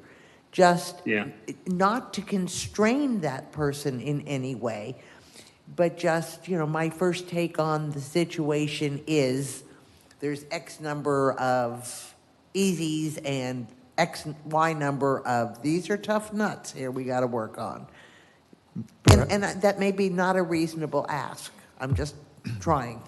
Wayne, you might be able to set us at ease by you giving us a drumbeat update without a conclusion. This is smaller than a bread box. Nope, this is bigger. It will go on, and give us an update sooner than later based on how fast the investigator makes the initial synopsis. We would look to you. If we could look to you for that type of thing, that would probably give us some comfort. Glad to do it. Sure. I mean, All right. That's good. Good. I think that's good. A good way to do it. Any other questions for Councilor Helsby? Is there a motion I'll make a motion to go with Vicky Sproat. Okay. Second. We have a motion to go with Vicky Sproat and a second. Any more discussion? Madam City Clerk, please call the roll. Commissioner Hartman. Yes. Commissioner Martin. Yes. Vice Mayor Prain. Yes. Commissioner McGurk. Yes. Mayor Cleveland. Yes. Thank you very much. So yes, Wayne, we're following your advice. Any other remarks you need to make us aware Nope. of? No, you've done what I've asked you to do, so I appreciate it. Thank you very much. Thank Just a you. reminder that I still need the documentation. Yeah, I'm not sure what documentation there is, but as long as all of us have the same thing, that's a good thing. I will make sure that happens. Yeah, everybody has the same. Very good. Okay, well, thank you so much. Appreciate that, sir. You're welcome. And appreciate your report. We Everybody look have a nice evening. look forward to hearing from you sooner than later. All right. Have a nice evening. You too. Okay, City Clerk, your report, ma'am.